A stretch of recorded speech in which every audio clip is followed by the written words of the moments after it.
you, Jesus.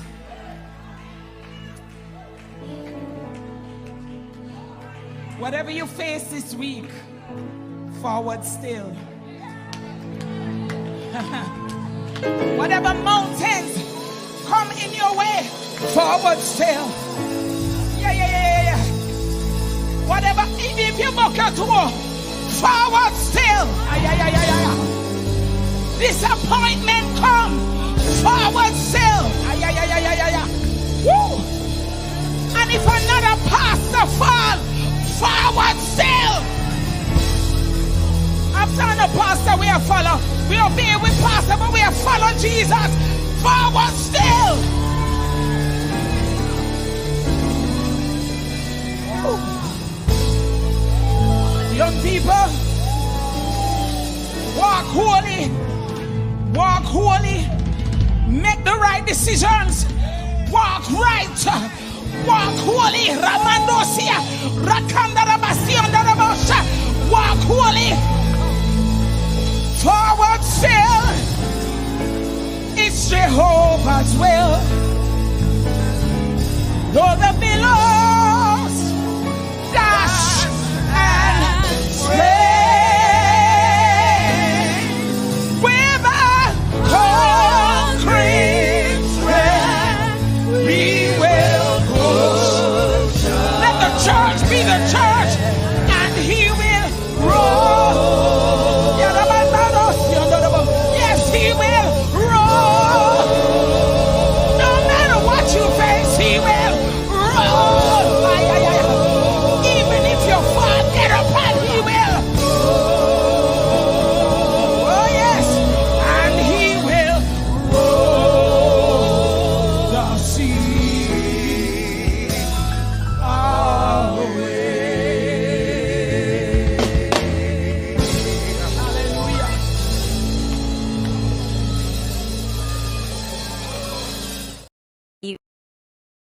Using alternative medicine to restore, revive, maintain vaginal and erectile health. Men, stop suffering. Get your Men Youthful Restoration Oil for your erectile care. This oil improves blood flow, revitalize your skin, helps with penile circulation, and reduces irritation. Women! Yes! This is for you.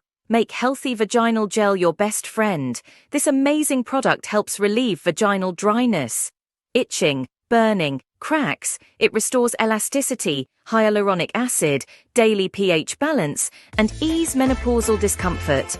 Healthy vaginal gel and youthful restoration oil is formulated for a lasting pleasure.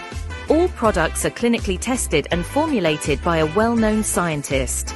Live safe, live easy. Get yours today. Dr. Brown's Arthritis Remedy and Joint Oil Pain relieves muscular and joint aches, arthritis, sciatica, headaches, menstrual cramps, foot pain, and is also a great sleep aid.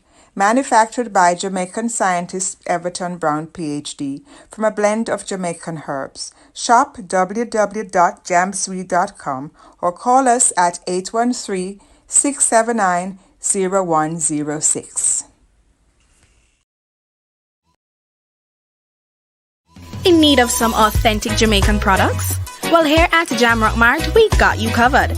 Jamrock Mart provides the taste of Jamaican products to our global customers, with a variety of locally grown herbs, tonics, seasonings, and spices, just to add that Jamaican Yardman-style flavor to your pot.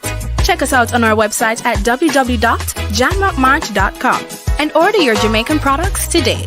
Contact us via email at info@jamrockmart.com. Our reliable team remains available to assist at any time. Don't delay. Order your Jamaican products today. Jamrock Mart, providing you with authentic Jamaican products.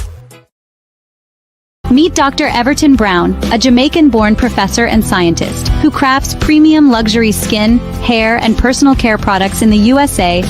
Dr. Brown has pioneered innovative formulations, crafting multi-purpose products that address various skin and hair conditions. His scientific expertise ensures each product is of the highest quality, setting a new standard in luxury care. At our core, we are not just skincare, we are superior treatment care.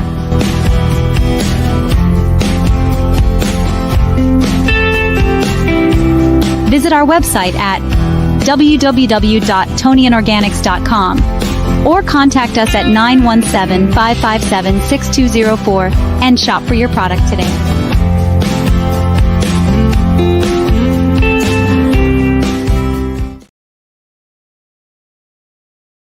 Are you visiting Jamaica and need a cozy Airbnb to relax? Crystal Sunshine is your home away from home. We have spacious bedrooms with a modern touch. Look no more. Come stay with us at 152 Phoenix Vista, 11 Zamora Place, Portmore. For reservations, WhatsApp or call 917-832-5924 or 876-336-2639. Email us at crystalsunshine@outlook.com. What are you waiting for? Alright, so we just finished came on with the real wife and we're heading straight into London, Ontario. And after London, Ontario, we're heading into Brampton, Canada.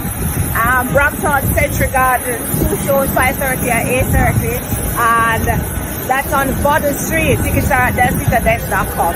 Alright, and then we're heading to Queens, New York, Mary Louis Academy. Check us out at delcitadesk.com.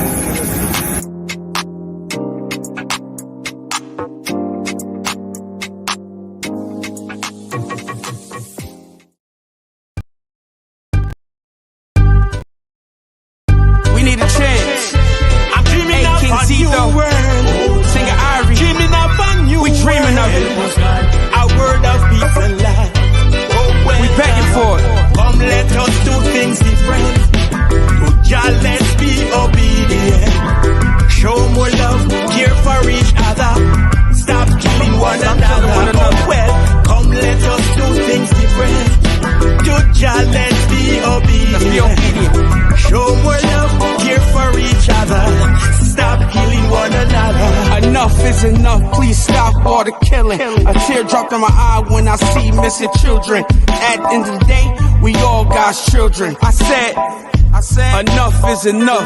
Jesus, he died, he hung on the cross. He died for our sins, yet some are still lost. Devil roam the world like he the boss. At the end of the day, his end coming fast. KG Shipping and LPK Shipping, from USA to the Caribbean. The most reliable to the Caribbean, we specialize in shipping and freight services from door to door, serving West Virginia, Virginia, Maryland, Washington, D.C., Pennsylvania, and Delaware.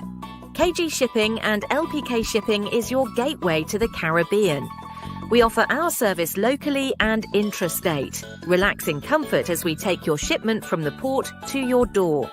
Visit our website at www.lpkshipping.com or contact us at 301-773-5402 or 1-876-221-6765. Leave the hassle to us. We ship from a pin to and anchor. We are safe, reliable, we deliver. Call us now and ship with us today.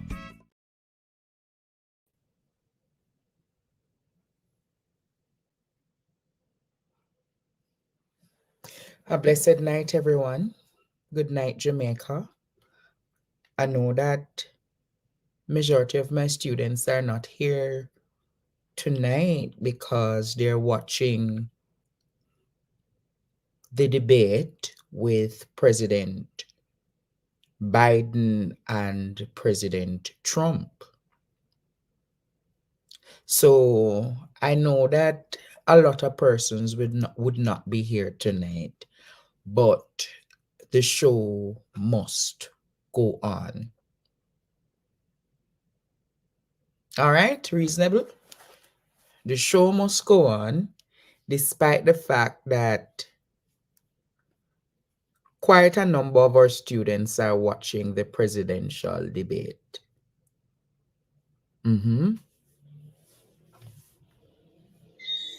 So I know that a lot of people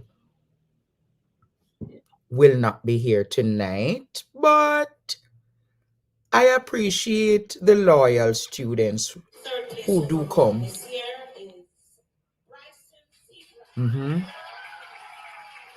I appreciate the persons who do come.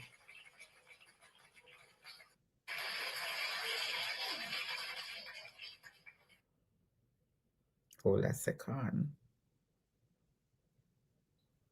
Yes.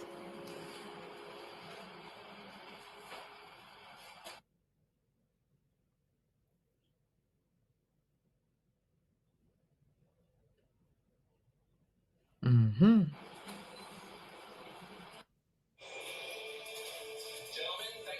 Everybody are watching students. But it the debate soon done. How long the debate? How long it a run for? How long the debate a run for? Let me check. I think about an hour and a half.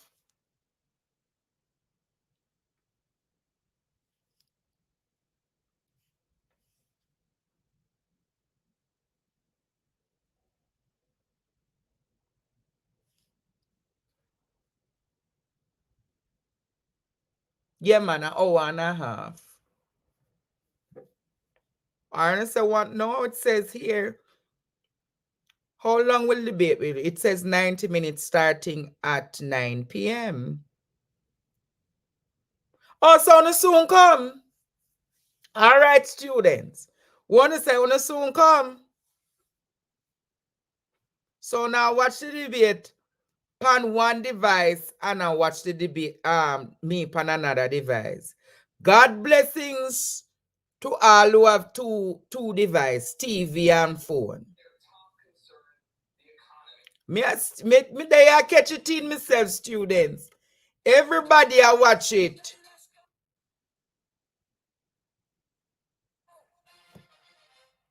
Everybody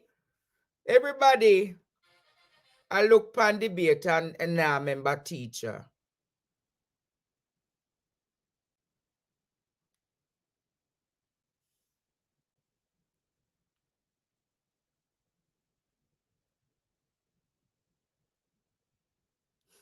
I have two guests for you guys tonight. I have two solid guests for you all tonight, students. So I'm asking you all.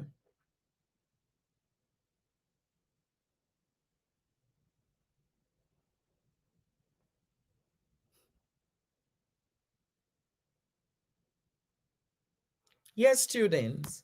I have a guest at 8:30.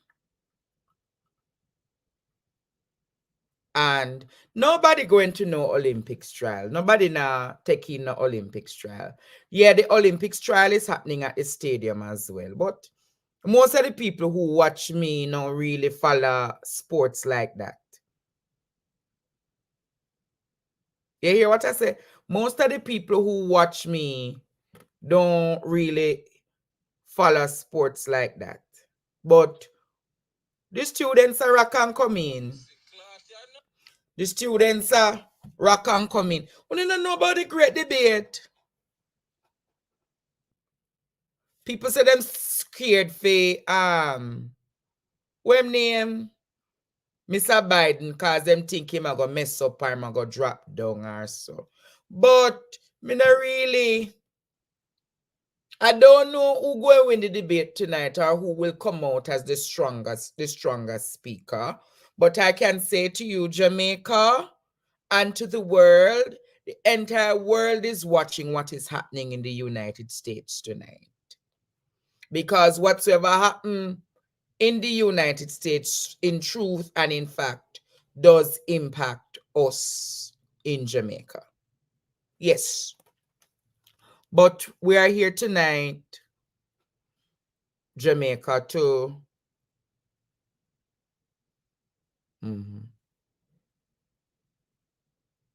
we're in fact here for which one I rather? Honestly, which one I rather? I don't have a preference at this time. Had it been Michelle Obama, I think I would have gone all out for the Democrats. But at this time, Jamaica, I'm not fond of US politics. Because two elderly men, what do they have to give us? What new and different do they bring to the table for policy directions for and I don't think that I'm in the position to say which do I prefer, because I'm not a US citizen. I'm not a US citizen, so I really don't have a preference. Apple. You might have your preference, but I really don't. But did you see what happened today in the court? Did you see what happened today in the court, Jamaica? In the court today, the former NCB wealth advisor, Miss Kadeen Thomas from St. Anne, who was charged for fraud of $74.5 million. I'm going to say that again, Jamaica. Kadeen Thomas in 2022 was charged for fraud donor of $74.5 million. $74.5 million. And here are the realities, Jamaica and the world. Today, Kadeen was sentenced to only 2 years imprisonment. I'm going to repeat it. Kadeen was only sentenced for 2 years imprisonment.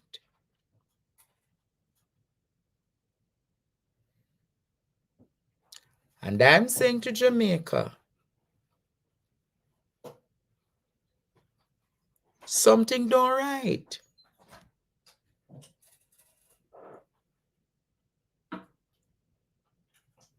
And I'm wondering, was it a case that her assets were frozen? I never recall them freezing her assets. And she only got 2 years imprisonment, Jamaica. People, I'm going to say it again. I don't think it has resonated with much or many people, but I'll say it again to you, that Kadeen Thomas, who is this calling me at this time? Yes, hello, good night. Good night. Yes? Good night, Andre. Yes, miss. I always watch your show and I like how you taught the truth. This is the young lady that her son died Monday, said he killed police at Mandeville, and the police named Matt, and then killed back the son on Monday. I want to talk to you about it, Andre. Tell me what I must do. What you said that what happened to your son? Police killing military from Kingston and soldier come down at my house at St. Elizabeth and kill him Monday morning before day 3 o'clock in the morning. Kill him and take up the body and came go to a dead house. Saying kill police Mario Thomas. Oh, you are the mother for the guy who they said killed the police and the mother for the producer Sean Young, that a Disha Raver's boyfriend. Wow. So it's 2 of my children they kill Andre. Two of them no buried. The first one no buried and the last one they found. Lord Jesus, oh God.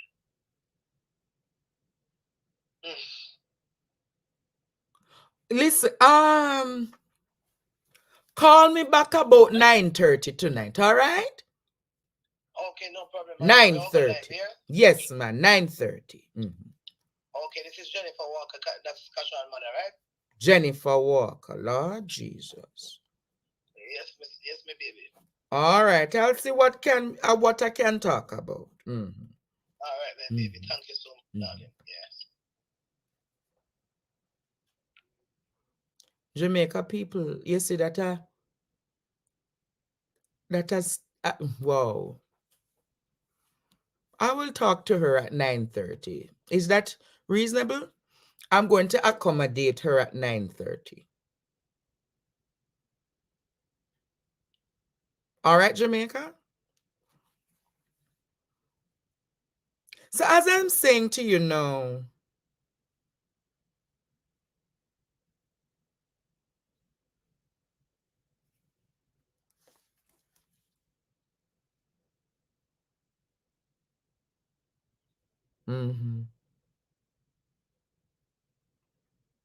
all right, Jamaica. So as I get back to this case now with this Kadeen Thomas.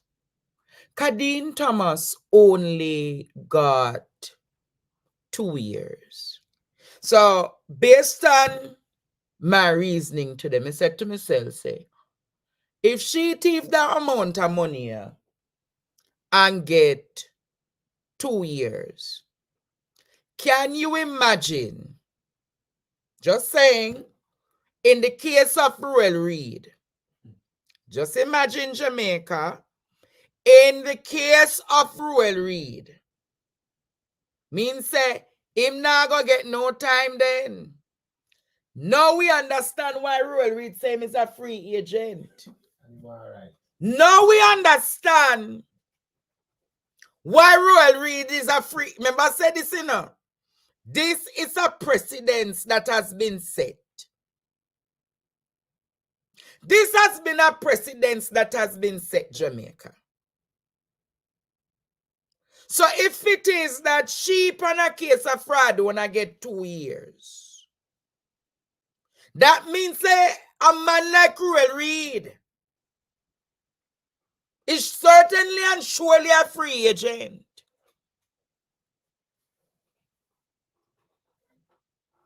You now understand why him could attack, so. Because him know say fraud do not know him not getting no time.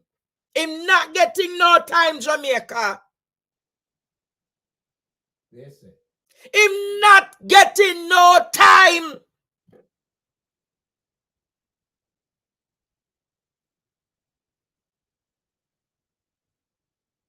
Because if she thief 74.5 million and only get 2 years, a Ruel Reid case that for how long and it a drought and trial can't start. What a shebang. That's why him can't come tell you in Jamaica. That's why him can't come say to you say, him a go do what? Him a free agent. But then, with all that happening, me said to myself, say, Kadeen thief money and she get bail. Ruel Reid thief money and him get bail. Fix Pinnock thief money and him get bail. How come Jean and Pantan don't get no bail? Me I go ask again, Jamaica. Because I want to know me do attack truth and split truth and justice. Me I ask you again.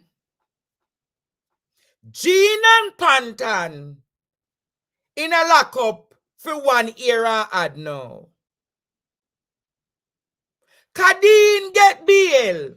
Ruel get bail. Fix Pinnock get bail. And all of them, where do the fraud wanna get bail? How comes Jean and Pantan don't get bail?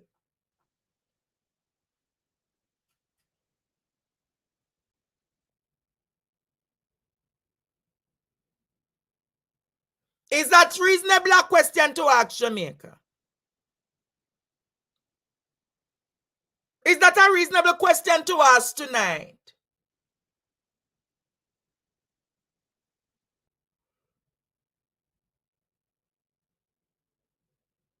Not a reasonable, all people say is a reasonable question. So G9 who have some form of disability must stay in a nasty jail cell. And the web that we weave. So this lady now get 20, she get 2 years for 74 million. So you know what I think? You know what I think, Jamaica? Look like committing any acts of fraud in this country don't carry no serious penalty and sentencing. So it look like, say, we're going to have more cases of fraud in the country, because if you thief 70 million and you get 2 years, hey, you thief 70 million and get 2 years. That sound like encouragement, man. No, students. That sound like encouragement. Thief the money and go sit down for 2 years. Students, start no truth now, man. Kwani me just a say. No, me just a say Kwani thief the money and sit down. Me have an idea. No, Jamaica. Nothing about it, Jamaica. Jamaican people. You have an idea? If me thief it for 2, that not sound bad. That sound bad. No, you taught me, you will spend it 2 years. Me take care of you. Me will take care of you. Right, no, man, me I gonna make you thief it.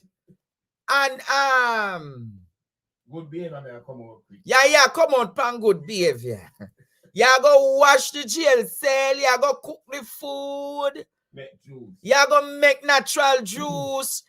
No, students, this is so like encouragement. No, tell me if I like TikTok and YouTube. If Sbye, remember, you know, them say when you do the crime, that the time must be a deterrent for you to do the crime.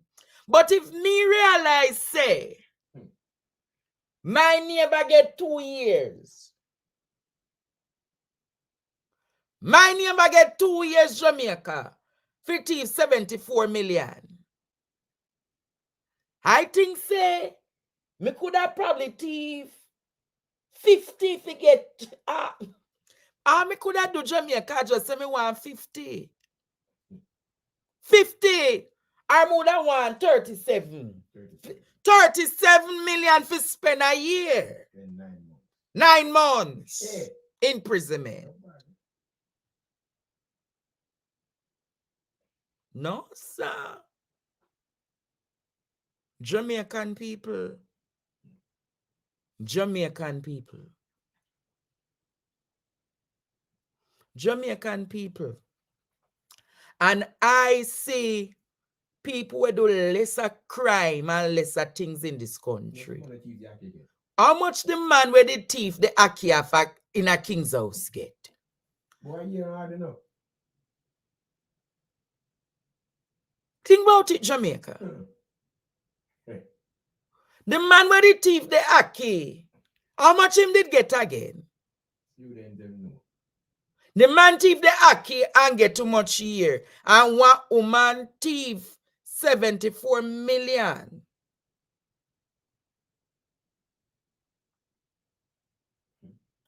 Woman thief 74 million.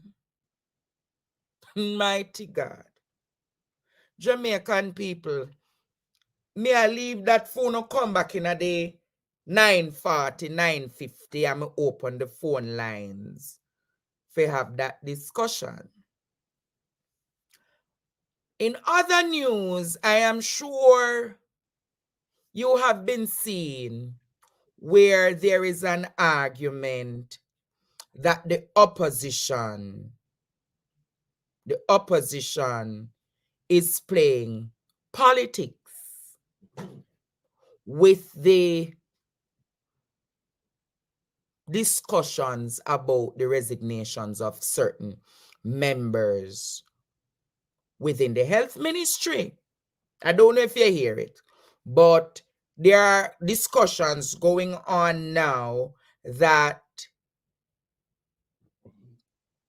the opposition is playing politics.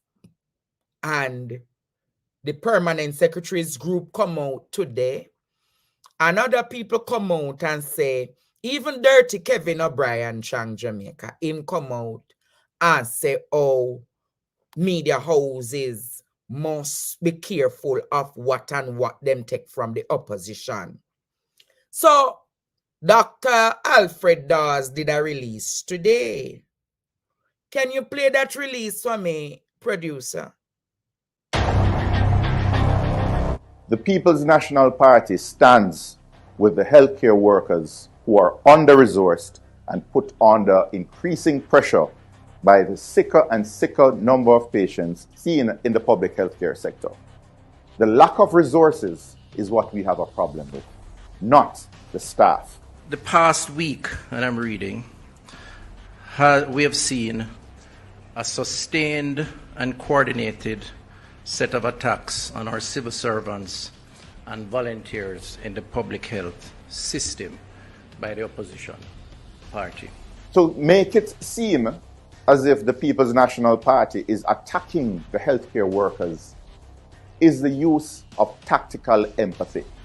The news coming out of the healthcare sector is damning for a reason. It speaks to a system that is plagued by mismanagement. And instead of addressing these genuine concerns, people are being labeled as naysayers and mischief makers. It is unfortunate, and it is devoid of a moral compass.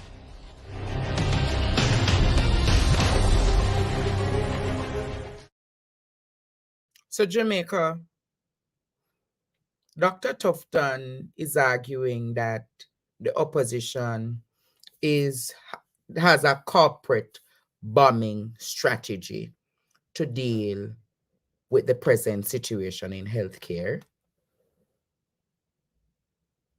Also, I want to give an update that with relations to the child who needed the ventilator, the 11-month-old child in Maypen, I'm just giving you an update that that child has been transferred to UWI Hospital.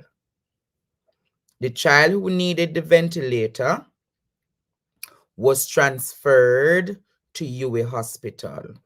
So Minister Tufton tweeted on X today, child is presently at the University Hospital of the West Indies being treated. As I understand it, transfer was based on need for more specialist care, hence why transfer was done. We wish the child well. TVJ News. So TVJ News, you recognize, spoke about the 11-month-old child. Tonight, Jamaica, remember Dr. Paul Wright said last night that if we're to talk about the crisis in healthcare, you need a doctor, somebody, a medical doctor to treat the situation. So tonight, Jamaica, I have asked first a medical doctor, second a politician. First a medical doctor, second a politician to join the discussion tonight. So tonight we have Dr. Alfred Dawes to join the discussion. Dr. Dawes, welcome to Partner Draw TV. Good to be back, Andre. And good evening to all the viewers. And you don't have listeners too. The viewers. Viewers, listeners, everything. Because we have listeners over TikTok. Mm-hmm.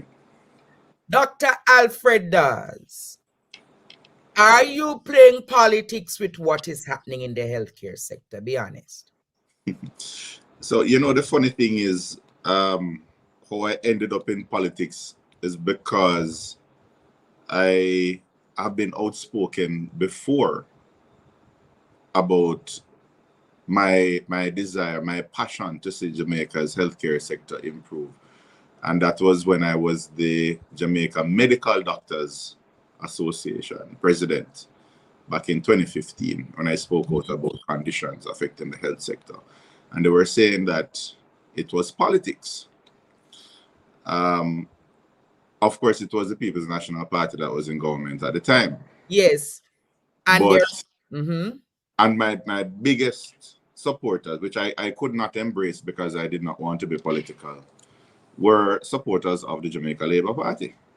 Oh. So they were the ones who were taking my sound bites and carrying it, and they were pushing for an improved Jamaica, and people were saying that I should have been Man of the Year and so on. The bloggers loved me. And there was no naivety in me to think that they truly wanted change. I think they were using the distress in the healthcare sector as a tool to gain political power. But can you do me a favor? In 2015, can you refresh the viewers tonight about what was happening then? Can you give a general? So what we spoke about was generally the issues with infection control and supplies in the public health sector.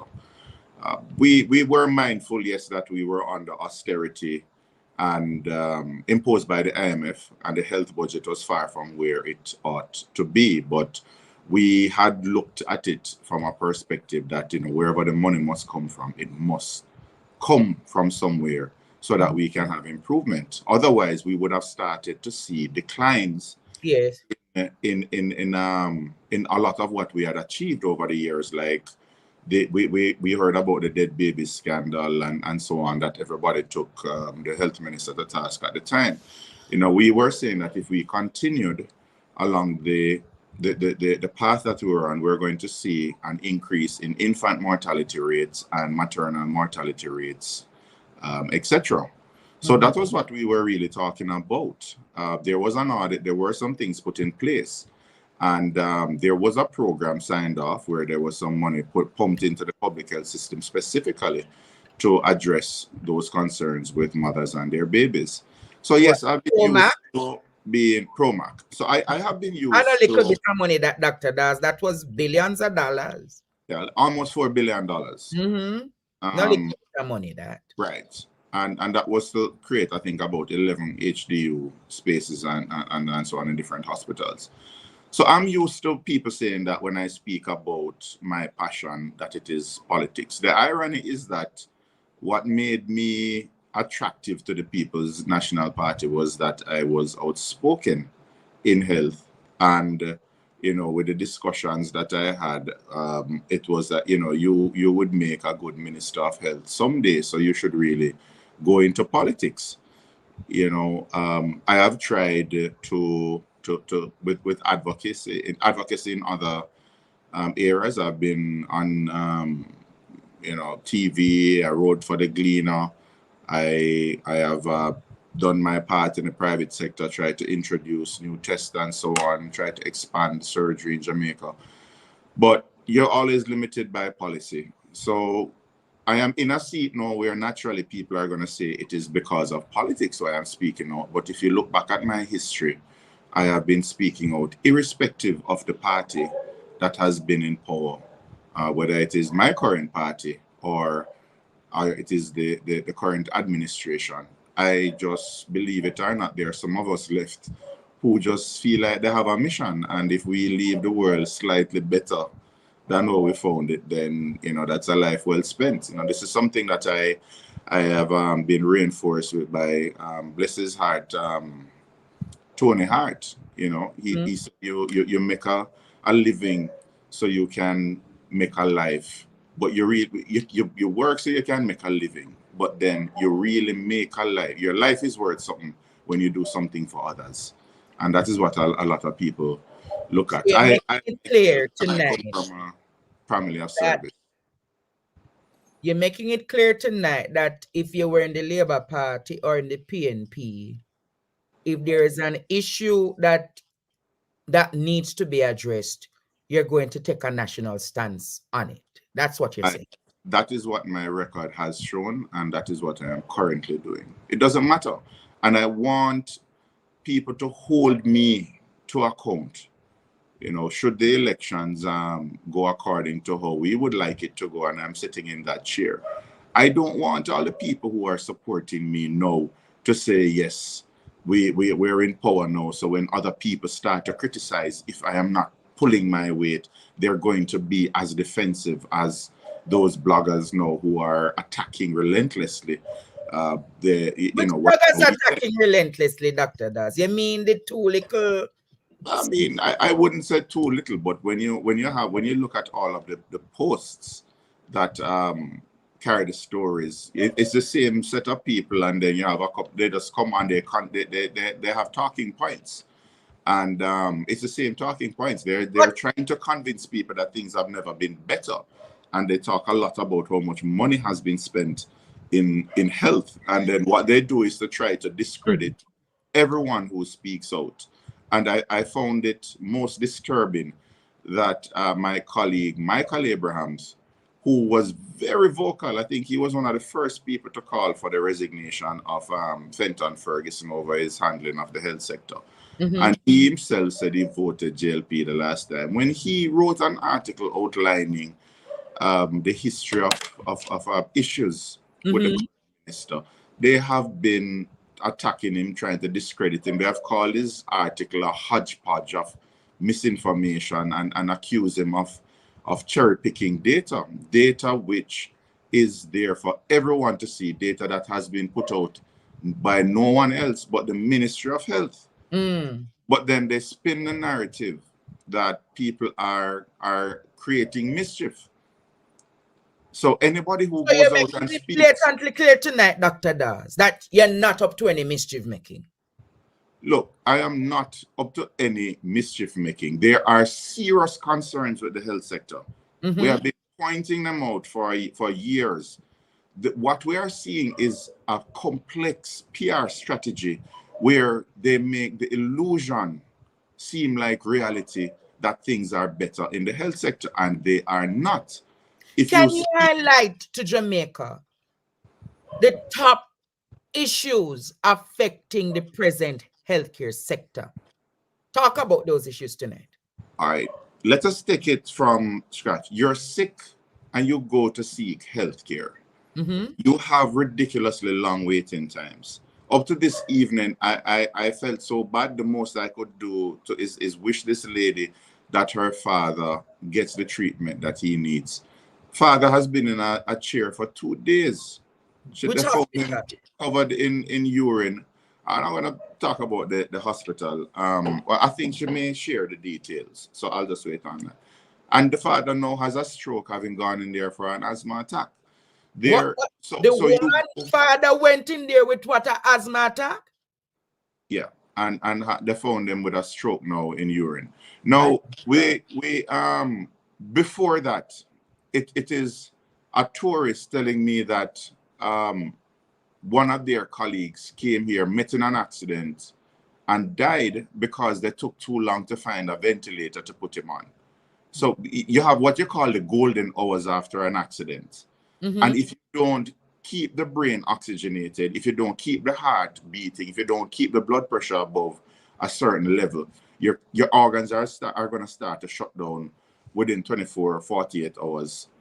And that is when your risk of dying basically becomes 100%. But you have a time period when you can intervene, where if you give critical care to support the organs while they are recovering, then you can make a difference, and the survival rate is much higher. That's why you need a proper trauma system to get people as soon as possible from the accident site to a facility where they can be stabilized and get critical care. So I'm rambling, but just shed light on what a system like that should work. We're talking about the wait time and the response. So wait time and what is available when you get there. So you might get go to the hospital, but there's no ultrasound available. So you're all right. So you don't have diagnostics at the hospital, right? It has been identified why we don't have adequate diagnostics at the hospital. Why we don't have it? because the machines keep going down, because we don't have the parts, we don't have proper maintenance, and we get a lot of donations and they're from different brands. And then also we buy, because we have different regions and every region has their own procurement department and everybody does their own thing. So one is going to buy, call it a Sharp, another one will buy it a Magnavox, another one will buy a Toshiba. But then you have to train people to be able to fix all of these things, and you have to have the parts. Mm-hmm.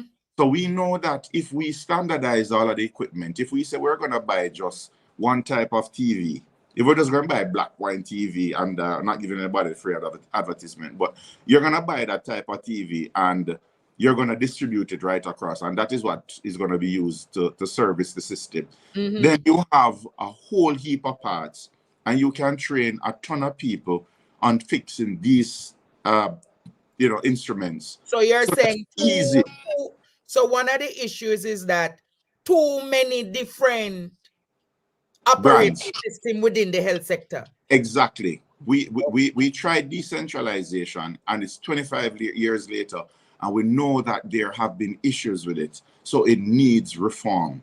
We need to reform procurement, because that's where a lot of wastage takes place, and that's where allegedly you would have some corruption with contracts when processes are subverted. We hear about all of these contracts going with emerging $700 billion that can't be properly accounted for. Right. Consultancy fees for $30 million, and you don't know. It never went out for tender. Recently, we saw where the electronic health records went out for tender for $2.4 million US.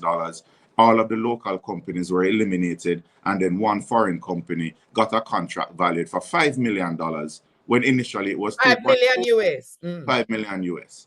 So why was that variation, at the end of the contract? And would somebody else have applied if they knew that it was $5 million, but they said, no, it's too small at 2.4? It should have gone back to tender if the scope was changed. So we know the issues with equipment, but instead of fixing maintenance, standardizing equipment, and so on, we spent hundreds of millions of dollars outsourcing diagnostics. So what would happen now is that you would come to the hospital, you cannot get an ultrasound, you have to wait on an ambulance to take you to a private facility to get that ultrasound done before the doctor can know what is wrong with you and then initiate treatment. In many instances, that takes days. A doctor spoke about that last night, Dr. Paul, right? And he said that even in some cases that the outsourcing doesn't happen in a timely manner, people are asked to pay at some of these diagnostic centers, and then they have to carry the receipts back to the hospital, saying that they're going to be refunded, and to date they have not been refunded. What is really happening? That's another issue. No, so when you're looking at that, this is a very, I'm searching for my words very carefully. So Dr. Dawes, I want to ask you one question. Because look like you are Superman. With all of the chaka business we're going in a healthcare, no, you think you can go fix it? But and this is where I'm going, Andre. It is not, we identify the problems. The problem is the approach that is being taken. That's the problem. So instead of fixing the equipment and having parts and training the biomedical people to train them and then have preventative maintenance so they don't break down, we spend hundreds of millions of dollars sending patients to private facilities. And we know it's not working because there are people, and your fans can attest to this, people who would have strokes are in hospitals for days waiting on that CT scan to find out if they have bleeding on the brain or is a clot. And both are treated very differently. So you have more, and what that does again is that it ties up the ambulances, because ambulances now, instead of transferring patients to other hospitals when they are sick, we'll speak about that in detail with respect to some of the other issues that have become public. But you have turned ambulances now into transport vehicles to diagnostic facilities, and you create another bottleneck again. So the amount of money that has been spent on that program, it could have bought several machines, trained several people to maintain them. So we are saying that this is a policy issue. The money is there. The money is just not being spent properly. So you're saying one of the things you plan to do as a policy directive under Dawes as Minister of Health is change how the diagnostics is outsourced. We are going to, maybe you still have to have some outsourcing, but what we have to do is to strengthen the maintenance services in the hospitals. Train more people, have a proper maintenance core, give them the tools that they need to work with, and give them all of the spare parts. And then as time goes by and you say some machines are not worthwhile to continue with, you standardize the buying. You don't buy a Chinese equipment, then a South Korean equipment, then one from Europe, and none of the parts don't talk to each other. If you're going to buy something, you buy like a Toyota and a Lexus where it can change out from similar, similar sources. So all of these things can be standardized. All of these things, it's easy. You can create like Lego, where you pluck out one piece and substitute with another. It may not have to be the black. It can be another color, but they all fit together. So it's not, I won't say it's not hard, but there's a logical fix to it. Another example of a poor approach is the surgery. You come and you need surgery. No, every hospital has a different reason why they have a backlog of surgeries. People can't get their hernias done, hemorrhoids, gallbladders, women with their fibroids especially. And of course, you have the cancer surgeries. No, you always prioritize the cancer surgeries. Now, for some hospitals, it's because of the load of trauma. So there's a lot of trauma, a lot of emergency. So you spill over in the day and you cancel elective lists. For some hospitals, orthopedics is a major problem because there are so many accidents and the broken bones and so on. And then with that, no, you can't get the implants. You have to send the patients to buy the implants. Now, some of the implants can be very expensive and they take months to come up with the money. And while they're there, patients are on the wards. The bones are healing an abnormal situation. So by the time you actually get them to theater, a surgery that would have taken, if you fell off a bicycle and you fractured your a bone, and you get that surgery immediately.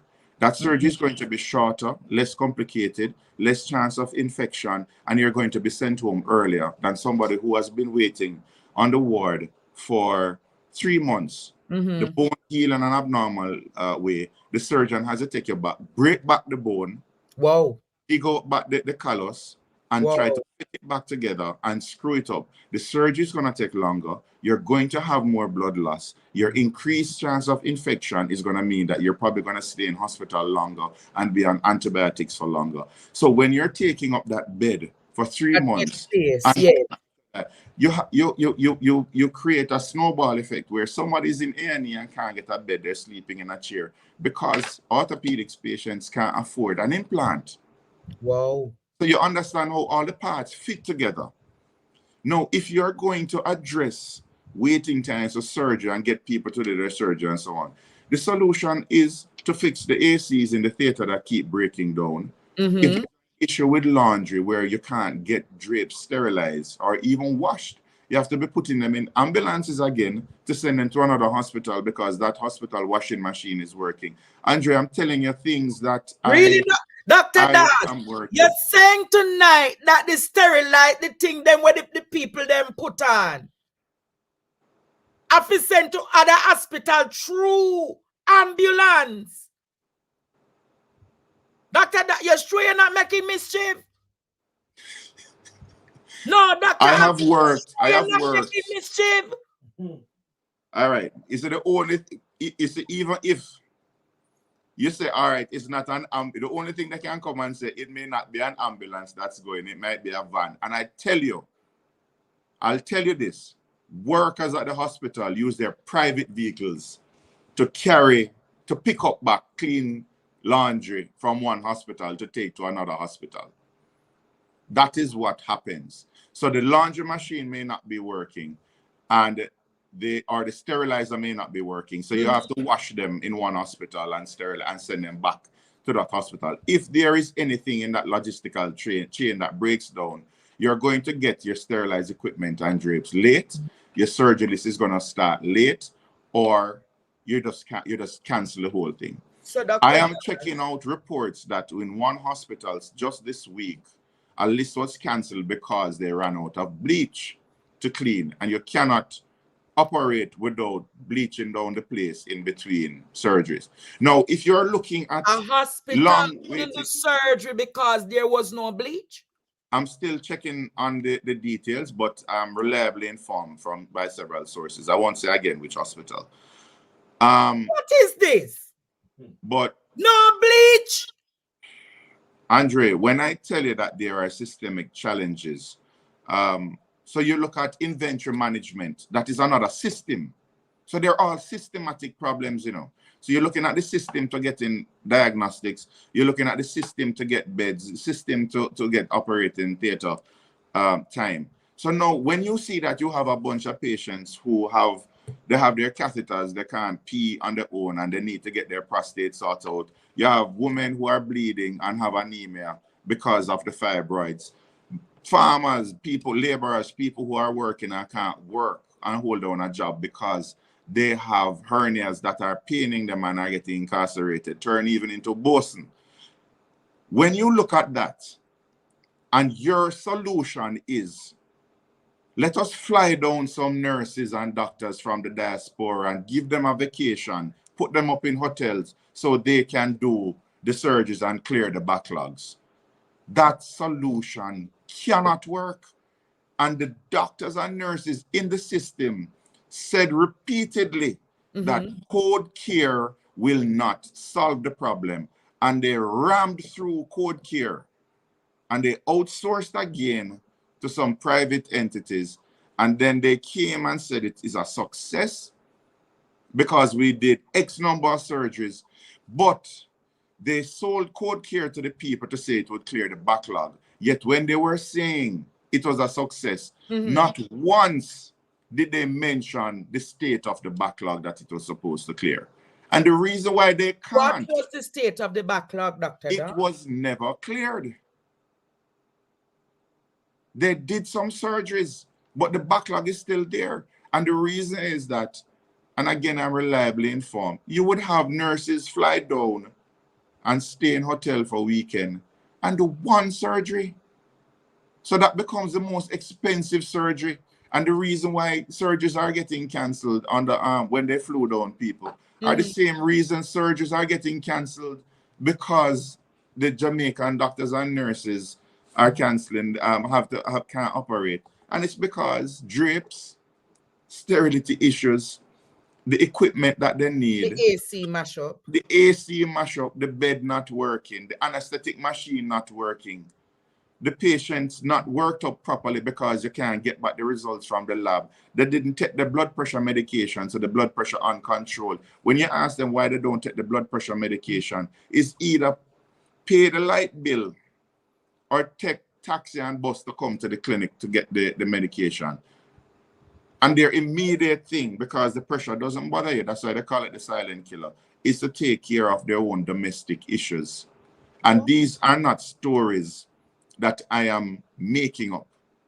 There are legitimate concerns facing Jamaicans, and instead of addressing them with wholesome solutions, we are doing these massive projects with a lot of PR and ribbon cutting, and they're not solving the problem. When you outsource and you talk about how many hundreds or thousands of x-rays and ultrasounds and stuff are done, you're still left with people in the hospital who cannot get ultrasound and x-rays and CTs because that money just left the system and never did anything at all to help to build up the system. So code care money left the system and did nothing to improve the state of affairs where people are still having backlogs. And then you look on the ventilator issues. Before we went into COVID, we had about 35 ICU spaces. And after COVID, do not listen to what they say about 43 ICU spaces island-wide. It is not true. These are potential spaces.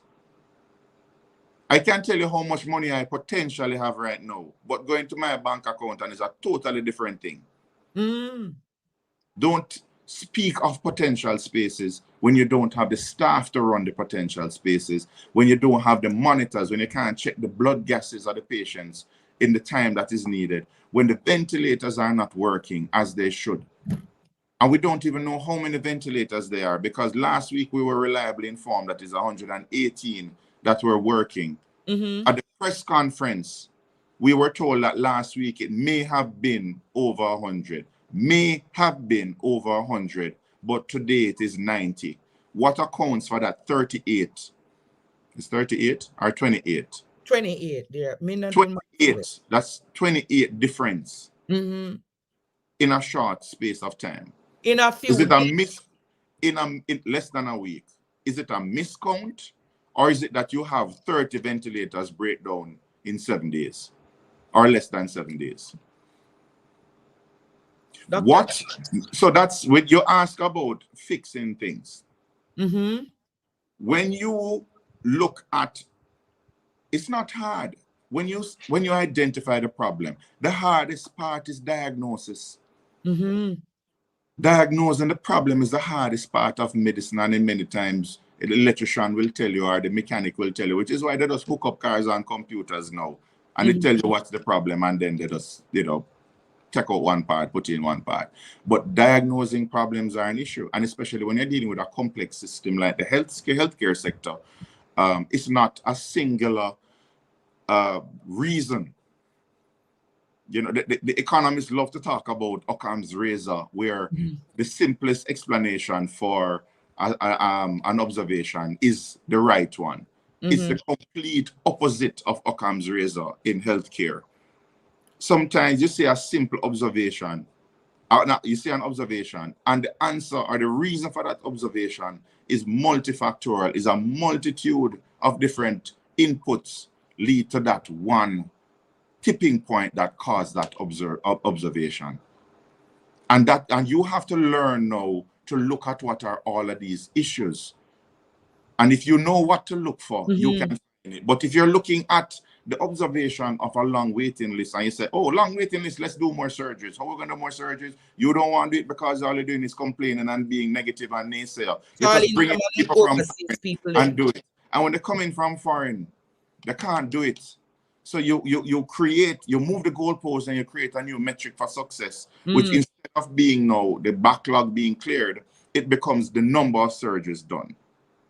When you say that you're going to solve the issue of people coming to hospital and can't get their diagnostics, instead of building out the issues and maintenance and make sure that the staff is trained and you stem the migration of radiographers, you outsource, and then your metric of success now proudly becomes the number of studies you paid for. When you still have that system that is continuing to be floundering. So the way in which you speak is like you understand the intricacies of the healthcare system inside out. Nobody has all the answers, but as long as you understand that you don't have all of the answers and you are willing to listen. I was just telling my son this evening, I was teaching him about the Dunning-Kruger effect. The Dunning-Kruger effect is when you just start to learn about something and you learn just enough to know a lot, and you think that you're an expert now. And then when the expert tries to tell you how much you don't know, because you don't know how much you don't know, you think that you're an expert too. So you do a lot of madness. Nonsense. And then when you make the mistakes and you fall down now into a trough, that is when you start to look up and see how much you never knew. And that is when you start working on yourself and you become an expert. So that was my lesson of the day to him. Today. Why were you teaching your son that lesson? Was it in relation to the present Minister of Health? You're not going to draw. I was specifically told, do not let Andre draw you out tonight. And I'm sticking to my guns. Okay. I just asking Dr. Dawes if you were teaching him not to become like. I don't want him to grow up and think that he knows everything. You have to have humility and understand that you don't know. And then you have to learn from your mistakes. But importantly, most of what you're learning from must be other people's mistakes. So I have a lot of older heads, people who have passed through the system, people who know healthcare in and out, but they were never able to effect the changes for one reason or another. Most of it being money and most of it being ministerial support. I asked Dr. Paul Wright this question last night, and I'm going to ask you. In all your time practicing medicine in Jamaica and being in the healthcare system, because at one point you were actually in public health system, I am asking you, for the past 8 years, has this been the worst healthcare has been in our country? It's difficult to say, because then you have the huge confounding effect of COVID. So everything is going to be blamed on COVID. And I've seen it unfairly being used to explain why our maternal mortality rate is so high. Yes. Because it said, oh, it's COVID why maternal more mothers are dying. Yet, when COVID hit Jamaica, it was 2020. The death rates for mothers in 2019 was higher than it was for 2020. And COVID was not yet discovered. Even though it's called COVID-19, it's like December, it started. Yeah. And So the death rate in 2019 was higher than the actual COVID year. They were saying that it's COVID why the death rates are higher. How many mothers died in 2019, Doc? I can't remember offhand, but I know that the rates have been steadily climbing over the last 10 years or so. Well, it's trending down from the highest it was at 2021. And that's when COVID really had its effect. But by 2022, we didn't have much more. You know, Omicron had come around in November, and that was like a natural vaccination. So we pretty much were out of it by 2022. But the rates were still high. And then when you look at 2022, so when you look at that per region, it still doesn't explain why the Southern Region Health Authority saw a 1,000% increase in maternal mortality rates between 2017 and 2022. And other regions, some would have seen like a 50%, some didn't see that much. So it doesn't, so when you say, has it been the worst? And they say, if it is the worst, it's because of COVID. It's not fair, because COVID didn't hit Manchester, Clarendon, and St. Elizabeth more than it hit other parishes. Yet they had a 10-fold increase in maternal mortality rate. But overall, you know, if you're looking at what a health system should be, if you're going to look at it through the lens of how much money has been put in health, then it's the best it has ever been. If you're looking at how many buildings have been constructed and refurbished, then you can say it is the best it has ever been. But if you're looking at what is the purpose of a healthcare sector, then quality healthcare, right? Then you start to see that it's the worst it has been in recent memory. I won't say what it was like in how long, but in my lifetime. And if you do that, you objectively measure. If you look at our maternal mortality rates, yes, it's higher now than it was when I was in primary school.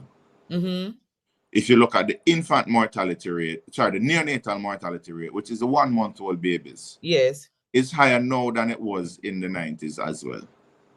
If you look at the number of children under 5 who are dying, that rate has gone up again. More than it was 20, 30 years ago. Wow. And the infant mortality rate, same thing again. So if you're looking at all of the the benchmarks of what a good health system should be, all of them are showing that we are worse. If you're looking at the overall health of the population, we have more diabetics now. We have more hypertensives now. We have more people with stroke, heart attack, renal failure, all of that. And cancers. And the problem is that the cancers are being diagnosed at a later stage than because the diagnostics are not in the hospital to do it. We're not screening. There's probably one mammogram in the public health sector. What? I think so. At most 1 mammogram. At most 2. In case I be accused of making mischief, there are less than or equal to 2 mammograms in the public health sector. So, but you can say that, you know, these are lifestyle diseases and so on. But the fact of the matter is that more people are sick. Mm-hmm. The population is aging. The population is heavier. The waistlines have grown over the last 20 years. So the burden on the health system has gone up. Has the capacity of the health system to deal with that increased disease burden gone up? And if you truthfully answer that, that answer is no. Then if you put increased burden on something that is not improving to match that burden, it must start creaking more. It must start popping. So by every objective measure, you will see that it's worth. And then when you look at rankings, at one time, and I could not believe this myself until the elder showed me, Jamaica was ranked in the top 10 healthcare systems in the world based on how much money we put into health and what our outcomes were. The same maternal mortality, infant mortality, life expectancy, and so on, and disease burdens. Jamaica was in the top 10. And we were held up, I think it was in the 70s, 80s. We were held up as what a developing country should be like, because we were a developing country, a tropical country, but we never had infectious diseases dealing with, like the other countries with their cholera, even though Haiti is still dealing with cholera, and we still have Trinidad dealing with yellow fever, and so on. We don't have those things again. We don't have YARS. I just hear about YARS. Polio was gone by the time I got my polio drops. Smallpox was gone. We were one of the first countries in the West, if not the first, to get rid of polio. So we got rid of all of the infectious diseases. And then, and with a little bit of money. And it was because we had a robust primary healthcare system. So everybody was giving us kudos. Where we are now. We're in the bottom third of the world now. Jamaica, Dr. Dawes is going to come back very soon to keep this discussion alive.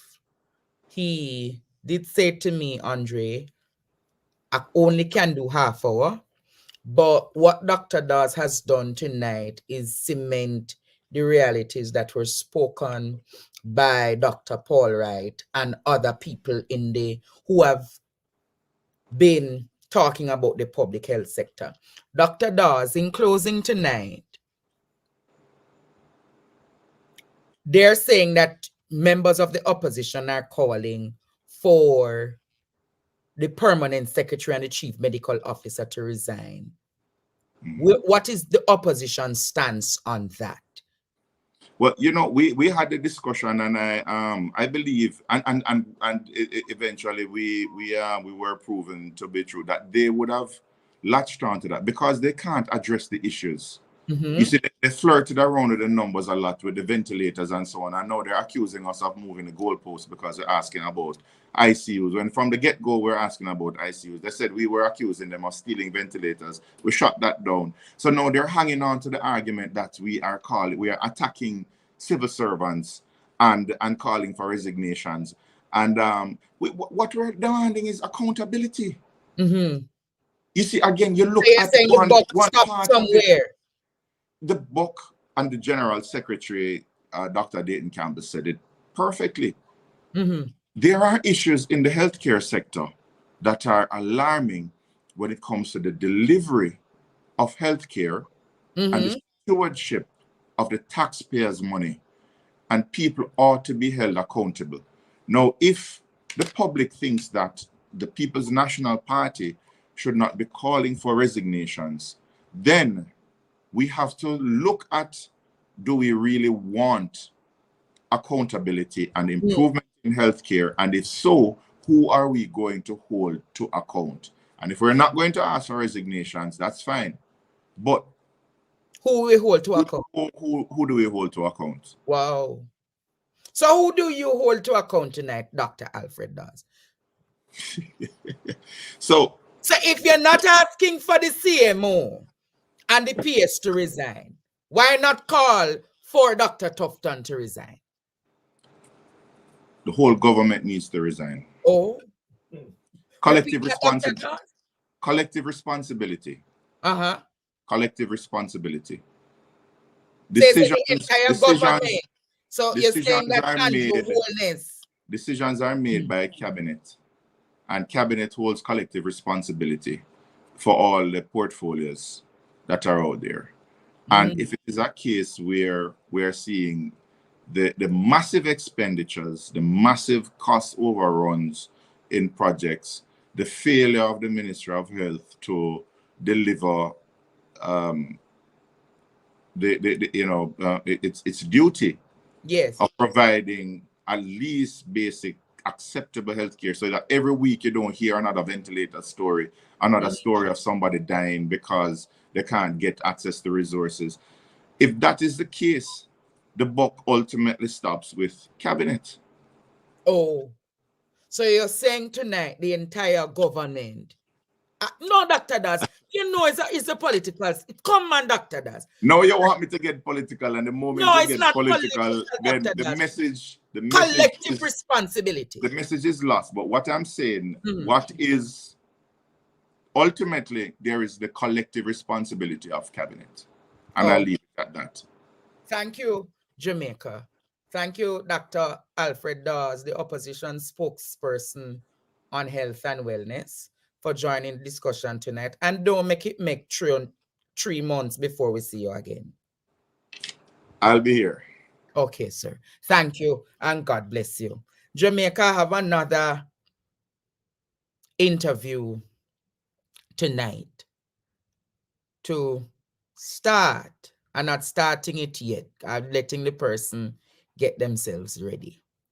The whole discussion on healthcare is booming, and a lot of persons want to keep the discussion going, and I'm going to keep the discussion going after this presentation.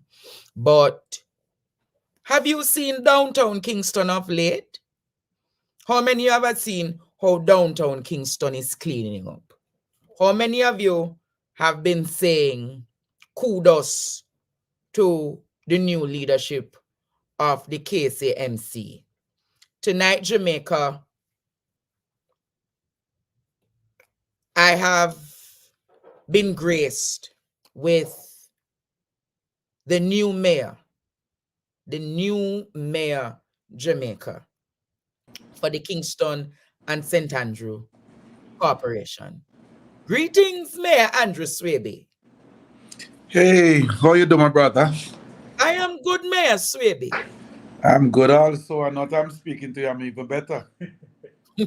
Mayor Swaby, how does it feel to hold the key to the city? It's an exciting venture so far. I am looking forward to continue to work with the staff and all the councillors of the KCMC. So it has been exciting, my brother. Mayor Swaby, talk to us about your first 100 days as mayor of Kingston and St. Andrew. Yeah. All right, thanks for the opportunity. In my inaugural presentation on March 12th, I set some standards in terms of what are some of the things that I had planned to do in the first 100 days. And if you ask me off the bat, have I achieved all? No. But I've achieved a substantial amount. For example, I've said that I'll be going on a listening tour. A listening tour. And I did that. There are some stakeholders like the SDC, the Citizens and Right to the City, that shortens CRC, the police, and other persons that I have said, Jamaica Chamber of Commerce, and I've met with them. Yes. My first meeting, however, was with the National Solid Waste Management Authority, the executive director, because I am big on the whole issue of having a clean environment. Yes. And I met with him, And I had said to him that I'm not here to take over your job. I'm here to partner with you Oh. because the National Solid Management Authority has responsibility to take up your garbage. And not because I'm partnering with them does not mean that whenever they're not doing the correct thing and to their mandate, I will speak out against it and Yes. champion that cause. But more, I had that meeting because I wanted to move straight into my Cleaner Kingston initiative, The which Cleaner I have Kingston. formed right afterward.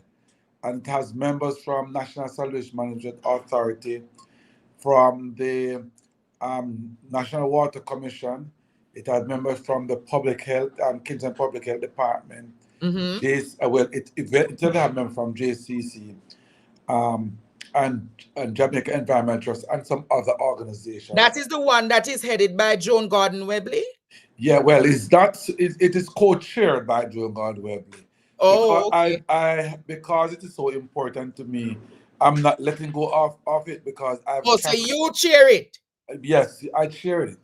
And Joan, as an established person who have been in the field of cleaning up the city or cleaning up Jamaica before, yes, what I've done, I've asked her to come and co-chair to me, and she has been assisting in that regards. But apart from that, there are some other deliverables that I've done because in terms of the whole, I have started with the whole issue of public sign-off contract because I want to move away from the perception that the KCMC is corrupt. And I have to develop a culture and that people can buy into that culture, that we are moving away from that culture. Because there is a perception. There is a perception. There's a perception out there.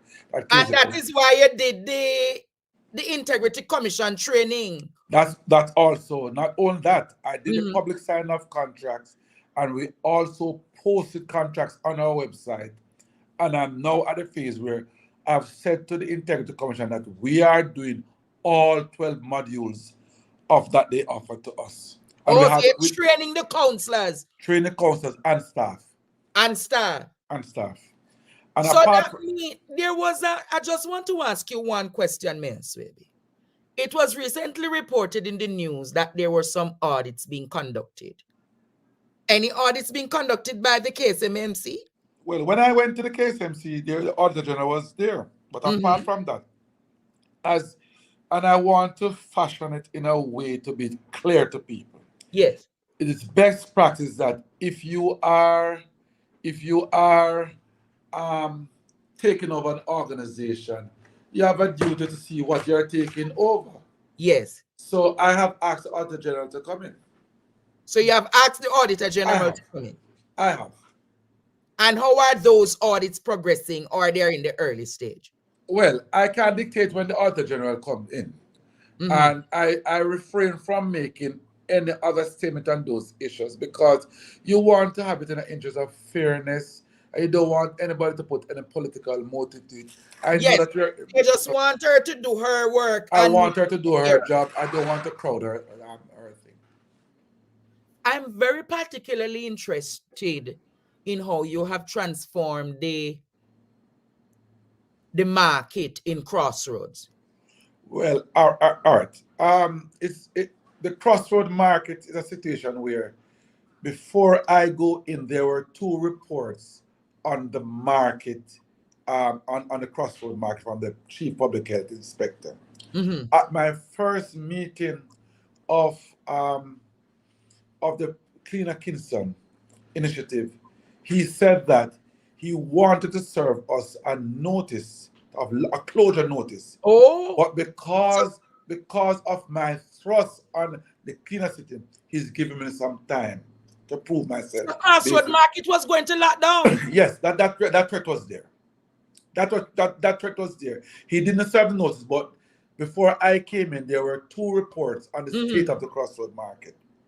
So I did not know about those reports. When he came and said it, I said I wanted to see those reports. So what I did was, having seen the report, I called in the public inspector. Yes. And said, let us work with, explain the report to me, let us work with a work plan. And we work out a work plan. Immediately after, I called in mainly the the butchers are sorry for this. Yes, the market, the persons within the market. Yes, and I have the public inspector and his team at the table. And when I had that at the table, we recognize that there are issues. So what we have done, we have said that let us work with a work plan, and we planned out the work plan. What have we done so far? What have you done so far? We have washed the market down, washed down the market, take down the cobwebs. We have fumigated the army. We have put in also some stainless steel sheeting. Counters, yes. Counters, because those are some proper best practices that they have recommended. We have also put up a garbage bay, a proper garbage bay to containerize, make sure it's well ventilated, to make sure it's containerized. Also, we have paved the area. Since my opening, we are doing some other little work around it because we have not been completed yet. Yes. But that's what we have done. But apart from that, we have done some fix up of some other, and we have done the bathrooms. Yeah, the bathroom is very impressive in the market, and we're putting up some signs to make the place a little bit more friendly. That's what we are doing. But apart from that, what we have done also, we have fixed 3 other market bathrooms. Which other market bathrooms? The Pernell Chairs are the pitch and streeting, and I think 65 mall that we have fixed. We have complete. That's the bathroom facility in these areas. Apart from that, also we have gone to the Concert Spring Arcade, and what we have done, we have washed it down, take out the derelict stalls and those things, and we have put some lighting, some solar lighting system. Constant Spring Market is the next project? No, Constant Spring, we have done that already. Oh, okay. That's what we have done. So I don't want persons to believe that it's only the Crossroad Market. We are tackling it, but you'll understand that I have inherited a budget that was not of my liking, in the sense that of where the focus I wanted to be. So what we have to do, we have to try to reallocate a little funds here and there. So you have turn your hand, make fashion. Thank you very much. So the next budget now, we will be having some retreat of the councillors, and there we will have the influence in the next budget after where our focus is. So for this year, I have to be bob and weaving, if you want a better word, and how best you can and sort of those issues. I must say that I'm impressed also with the activities that you're keeping in the park. For instance, you had Africa Day in the park, and then recently you had some hazardous event in the park. Is there now a plan that each month or bi-monthly the KCMC is going to be using the different parks around Kingston and St. Andrew to be engaging the public? All right, let me tell you what I can't say there's a plan. But we in 2012 or 2013, I stand to be corrected, we had passed a resolution to recognize Africa Day every year on the 25th of May. Yes. So we had that one. So there was a cessation of that under the previous regime, and what we are doing, we are building that. So because that never did that happen under the farmer, man. No, it was not under the farmer. Yes, we know that for sure. What we were doing is that.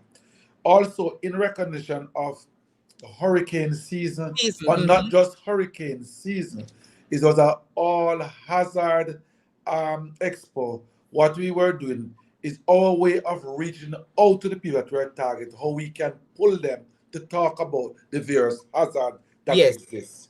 So what we did was to have an expo where about 14 booths. We had the JDF, the police, the firefighters, firefighters, all them were there. But not only that, we pulled some social media influencers to have the cook-off with them. You see that this one was too local for you. I wanted, you're a star within yourself. So we are coming up to you at some other time. So that's what we did to pull out. But the question that you have asked, what we are trying to, we have also, and I must tell you, what we have done is that we have put up a temporary garbage area in the park also. Yes. So when we clean around the park and in the park, What you do, we temporarily put them there and then we move it to the dump. So what we're having sweepers moving around the park, clean up around the park, because we chose there for our pilot, because it's heavily traversed. So we want people to buy into this issue to make people say we can bring back downtown. So to say that now, I'm saying to you that what we're also doing, we are showcasing the park to make sure that the private sectors can come down and also have events in the park. We want to bring back downtown alive. But relation to the Mandela Park, there was a thing last year, I don't know if you saw it, where a news channel had carried the issue of the rodents that infest Halfway Tree. What is the state of fixing up Halfway Tree and all of those kiosks along the Halfway Tree, like the digital kiosks? Is there any immediate plan to fix up that? Or the first tour I did was in that era. And I remember what you're speaking to is in that era. Matter of fact, I moved a resolution then to speak to about having the public health and dealing those issues. I have not moved where I'll be having some discussion, because if the truth is to be told, that there was a particular company that used to brand that era. And because of the situation, they have refused to put their brand on it. Since what I've done, I've asked the National Assembly, they have done it, to do some cleaning up of that era. And they have done it. What I would say to you is this, that that park is managed by, even though it's our property, it's managed by the National Service Management Authority. And I think we have to have some discussion with them as to how we review what exists and to see where they focus. Not that we're trying to take it away back, but there ought to be some focus, because you have to let the orderly setting in these main business districts. And that's what we want to do. But in final, you say I saw you say you have a open door policy, wherein which the people can come to you and have a frank and open discussion about what is happening within the Kingston and St. Andrew area. How do the people reach to Mayor Andrew Swaby? Good. Well, I'm working on that to make sure a formalized structure where that is concerned. Persons have written to me, for example, today I met with some citizens association this morning, and I'm just coming from a town hall meeting in the Havendale area. And it's not the first community group that I am meeting with. So if they're right for now, but what we want to establish some channel of communication. I have said to the entire municipality that the first 3 months would have been a listening tour. I'm moving to that second phase now. I will tell you up front that I have to fix the structures of the organization to make sure that whenever I go out there and I say A, I can deliver A. So so I am more on the organization side of it. But in the meantime, anyone who writes me, we are trying our best to give them a date where we can sit and meet and talk. It's not only at the KCC, I'm willing to go into the communities and have meetings with residents about it. But you want a structured thing. So is there any plan in the next 100 to 200 days to start probably a town hall series? I will tell you, I should have said this to you. One of my commitment in my inaugural presentation was to have quarterly town hall meetings. I've had the first one on May. First, I had it at Stephanie Hall with the vendors. The other, so I had the first quarter one. I'll be having a second one, and the second quarter one where we are thinking of going is discussing the budget of the KCMC with the larger entities, local authority. That's where we're going. Another thing that I've said, at the end of every quarter, I'll be having a press conference where we invite the press to come, and I've had my first one. So open door policy does not mean just for people to come and speak to me, but I am going out also into the communities and making myself available to the press and of course to bloggers like you to make sure that they have access to me and ask questions. I see these things as educating the public. I will tell you, I went out of having seen where a lot of our, no, not a lot of, that the local authorities are part of the curriculum of the PEP thing.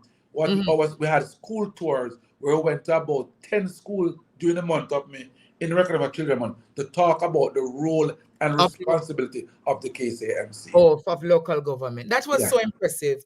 But Mayor Swaby, I know that you start your day from 4 o'clock in the mornings and you probably have 2 other places to stop before the night is out. So I don't want to keep you up any longer. I know you have access to this platform, and anytime you want to speak to the nation and to the people of Kingston and St. Andrew, I am a call away. Thank you. And you know, as much as I give you the roses, when they are thorns, I will make them known. Knowing you, Andre, I know that you will do that. So keep doing what you're doing, Mayor Swaby, and we look forward talking to you again. Thank you, my brother. All right, bless you, Mayor Swaby. That Jamaica was the mayor for Kingston and St. Andrew, Mayor Andrew Swaby, joining us tonight for what was a discussion on the crisis. Not a crisis, no, see me as a crisis, with the happenings of the KCMC. But now, Jamaica, you remember I said that I needed to take that call from the woman. A woman called earlier. There's so much things that I have to discuss. Yes, there is. What were you saying happening now with your son? Stevenson. Yes, turn off the things. Turn off the things in the background. Okay, come in. When them done, them say it's fake news attack over Partner Draw TV. But I give you the good news. Do you appreciate the good news, students? Yes. Yes, there is. What you saying now? So Stevenson, on the 27th of May, I was arrested by the DSP Simpson, that is a crime police for, I think is Jamaica or whatever. Yes. He called me, asked the police to call me to the station. I went to him. When I went to him, he told me a lot of bad word. A lot of bad word. I said to him, super, he said, you speak to people, big dirty girl, and he talks some dirty words, some dirty bad word to me. Me and my son a murderer. Me and my son a kill people. I put out hit and I kill people because then kill my son a taboo. So my son a gunman. So my son me I used to kill people. And me I push out money and I do hit and I kill people. Me say, me sir, I never kill nobody from a ban. I never kill a soul from a ban. Anyway, him say I have to be arrested. I said, no problem. He said to me, where's my son, Kerry Douglas? I said, he's at home. He said, I must give him Kerry number. And I did not give him Kerry number. I called my son on the phone for him to talk to my son.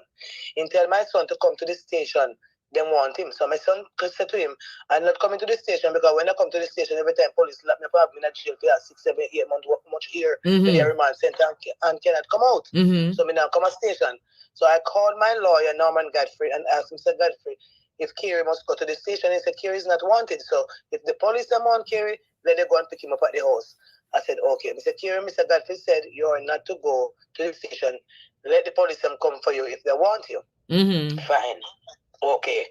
Anyway, Monday, Sunday, I cook his dinner, take to him, and him have him dinner. So he must have looking at a girl in the bar. So he didn't have any time to eat dinner because him love woman, you know, so that's why him stay. He was at the bar drinking, so some police passed into a jump out. When the police then passed in the jump out, they ball out his name and say, Kerry Douglas! Anyway, Kerry said, yes, my boss! And his father said he rode out in the road and the police then reversed and come back at the bar with Kerry. Was there reason with Kerry and Kerry? Was there reason him? I tell him, say, police that take set on him and saying kill ex-police and he not kill no police. So they not fi calling him. So he just want living life because he spend much era remand center and he want living life. So he no badness and no gun business and nothing. Mm-hmm. Anyway, 3:30 Monday morning before day, him and him father live and a mad uncle. He uncle head not so good enough. So they live in a little old house when grandmother died left. And great grandmother died left, so he's living that house with his father. Anyway, when he was at home, the father said he locked in his room and he heard a little bungling in Carrie room. So he reached to the middle door to the kitchen to the room and was knocking the door. The police them latched the door from inside. Mm-hmm. So I must say, who that's one that's with Carrie? Who that's on the Carrie room? So he said he heard one of the man said, somebody run the man, somebody run the son. All right. They never go around to the father, they don't say nothing. They just shoot Carrie, kick out the door, shoot Carrie and kill Carrie and put a gun on Carrie. Say Carrie did have a gun. Andre, my son is a bad man. He's not. I'm not telling any lie. He was a little bad man from him little bit young and from him go Horizon and he come back 5-6 years ago. He put on gun, he put on badness. Police and everybody say they love how he behave himself and I live good. All right. So you're saying he had a history before when he, and after him come from Horizon, him no longer doing those things? No, he never go back to jail. Never go back to jail. Okay. Never go back to jail. Never caught with any police. So the police them always check him and say, we love how you behave yourself in a Carrie. Keep it up. And he say, yes, boss, because right now I can't go to the prison because prison is nice, you know, so I want the road to live my life off and whoop again, you know. So I tell the police them and they feel good and laugh. Anyway, his father called me and tell me now, say, you hear banga banga ring. So he unlocked the door. When he unlocked the door, he said they put the police them close the door upon him inside so he couldn't go into Carrie part to see what's going on. Anyway, here, bam, bam, bam, bam, bam, bam, bam, bam, bam. Gunshot start. He said get scared so he go back in the bed, go lie down because he don't want to go outside so they kill him. Mm-hmm. Anyway, he said, he lie down in the bed and he called me and said, police and soldier around the house. I drive out of my yard 3:30 and go on the operation. When I reached the operation, I saw the soldiers and the police them around the place with some long guns. Mm-hmm. Anyway, I declare myself, I wind down my 4 windows from my car, and I said, this is Jennifer Walker, Carrie Douglas' mother, and I put my 2 hands outside, so they said, I'm clean. He said, the soldier said to me, operation going on and I can't come on the premises. I said, is my son live there? And I want to know what is taking place. That I mean dead already, you know? Yes. All right, Andrea, I'm going to tell you this. I'm a mother, and everybody, police and people can tell you about me. So me's a plain mother with my children, them. Carrie didn't have a gun. Okay. Andre, I know my son gun. He has a gun, but he didn't have it that night. He was drunk. So somebody said to me, say, the 2 Carrie drunk, they don't want to go in a house and police go say have gun on them so they make sure take it from him. You know, Mr. Sir? Okay. Them take him gun from him because you know want him to go sleep with it. You go hear nothing because they say when him drunk, through him brother dead, they don't want him to go fire up no shot and get. You understand me? So they don't want him sleep in the gun. So you are saying that Carrie that died have a gun? Yes, the police them say they kill him and take a gun off him with 5 rounds. And when they reached the premises, there was a lot of gunshot explosion was with the Carrie shooting at the police them in him bed him asleep, you know, and he shoot after the police them and they take fierce action. There's nothing like that, you know, sir, because the father did say if the father hear hope an explosion, he will wake up and say, but something go on bad. Okay. Boom. When we didn't know, I said to the police, I said to the soldiers them say, so we can't go over there, so they said, no, we cannot go over there, we must move, we can't move, we can't from right here, so move and leave. So I said, but can I stand over there, Mr. Soldier and police? They said, if you leave. So anyway, buy me leave and go back out of my house, like say, 300 train from this. The spirit said, go back. So me I go back, I see the whole vehicle, I come fast. So I said, look, you know, you look like something happened. So anyway, when we go back over the house, when we go there, go park my car and come out, go in the door, Mr. said the door, kick off. When we go inside, I said, be a blood on the floor. I said, Jesus Christ, they kill me, fit me, almighty God. We go knock the father room door, wake up the father. When we wake up the father said, how? Mr. Sick blood in the Carrie house, look at police kill Carrie not in there. He must say, who kill Carrie? No, sir. When he come on the corner, the father drop down, kind of frightened when he see the whole papa blood on the ground. They on the bed, you know, and shoot him and take him out of the house and shoot him and let him jump in a jeep and came to, so they came to go hospital and then they came to the dead house. So I said, but how if you kill Kerry and Kerry have no gun on him? The guy in bed drunk, you know, and naked. They say strap with a gun. Oh, a naked man must strap with a gun. Okay. And him naked in the dead house. So, but if you say that Kerry change, what him doing with gun? Listen to me, Mr. Stevenson. Kerry them a bad pitney. I mean, just to tell you the truth, because I'm my child. Kerry them bad. And him brother dead, and it's an ex-police, then say ex-police kill him brother. So, you know, one then come kill him. So, you know, never have no gun into the house. He never have no gun on him. He did not have a gun. Because if he had a gun, his father would know, because his father live, and his father said, Kerry, don't carry a gun in there, Kerry, don't sleep with gun. So when them kill him now, they say, they find a gun. What? I don't remember what the gun name, one black gun with 5 rounds. Okay. So they must say, where gun come from, and he never got bed with gun. So what gun come in the house now? Me tell you what they tell me. So what I am saying to you. Hello, sir? Yes, me just get it clear, right? Yes. You said Kerry did spend some time a remand center and Kerry come 10 years out. in remand. 10 years. Yeah. How much years him spend a remand? About 10 years. 10 years and come out of prison, right? Yes. Yes, sir. So if you say him is a good behaving person now, why Kerry have a gun? Well, look here, sir. It's not Kerry gun, you know. It's somebody gun. And I don't know who Kerry get hold of the gun, but Kerry did not have a gun that night when he died. Oh, so yeah, Sam have gun, but him never have no gun that night. Yes, me come here talk plain, me not be a hypocrite. Me not a hypocrite, mother. November me born, me not tell lie. Lord Jesus. At that night, he did not have a firearm in his hand. So you said the night when the police come kill him, yes, he never have a firearm. Never have a firearm. Oh. Because after they kill him, me get first say, me hear say, see Kerry gun here, so how Kerry fi dead? So wait. And Kerry not have no gun for him. So you say, you find Kerry gun? Not me. Me not having gun, darling, because me no use gun. Hey. So who find the gun? Mostly some of my brethren them say, some of some youth said to me, say, Kerry never have any gun in the house, brother. He never have any gun. Kerry did this he never have any gun. So me work with them when they say he never have none. Me never live there, so me can't talk, so he did have it, so me never did it. But when they tell me, say. So what is your bone of contention now? That the police kill him the night, but the night them kill him never have no gun. He did not have a gun. Oh. He did not have a gun that night. Yes. So because the ex-police, there's a killing brother taboo, because him and ex-police Mario Thomas, when he was a police in Kingston, and Kashan was 17, about 17, 18, and he started scamming. That was the police that buy Kashan gun for him. Wait. Start over that the part of the story now. When Kashan start the scamming, the one that they kill a taboo, my little son, when they kill a taboo. So 2 sons them kill fear? Yes, they told them they told them him not bury yet neither. So when them kill Cash, the one at taboo?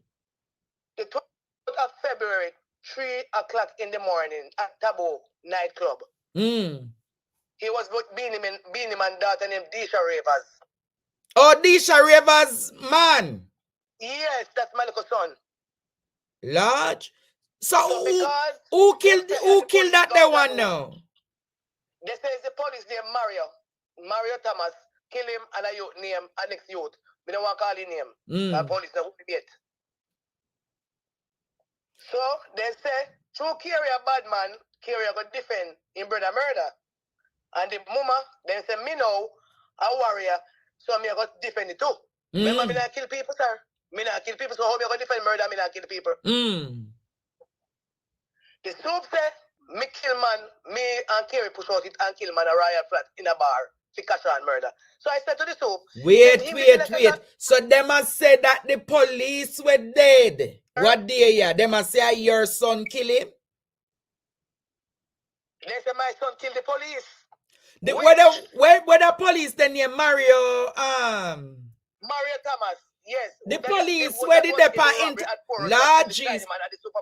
Where you said that the police did do? Him did kill a Chinaman at the supermarket in Porus. A robbery did go off, and they say he was involved in it, and they lock him up and they release him. Oh, him at the police where them kill. Yeah. Yes. Where them said it kill the Chinaman. Police. He go for every robbery bad man. And the Supreme and the commissioner know say he go for robbery, but they find out that him and my son kill him. Anyway, I get a call today to hear that they hold one boy. I don't know if I true, because Indicom tell me certain things when we really can't talk right now. You understand me? Yes. Indicom reason with me and show me certain runnings.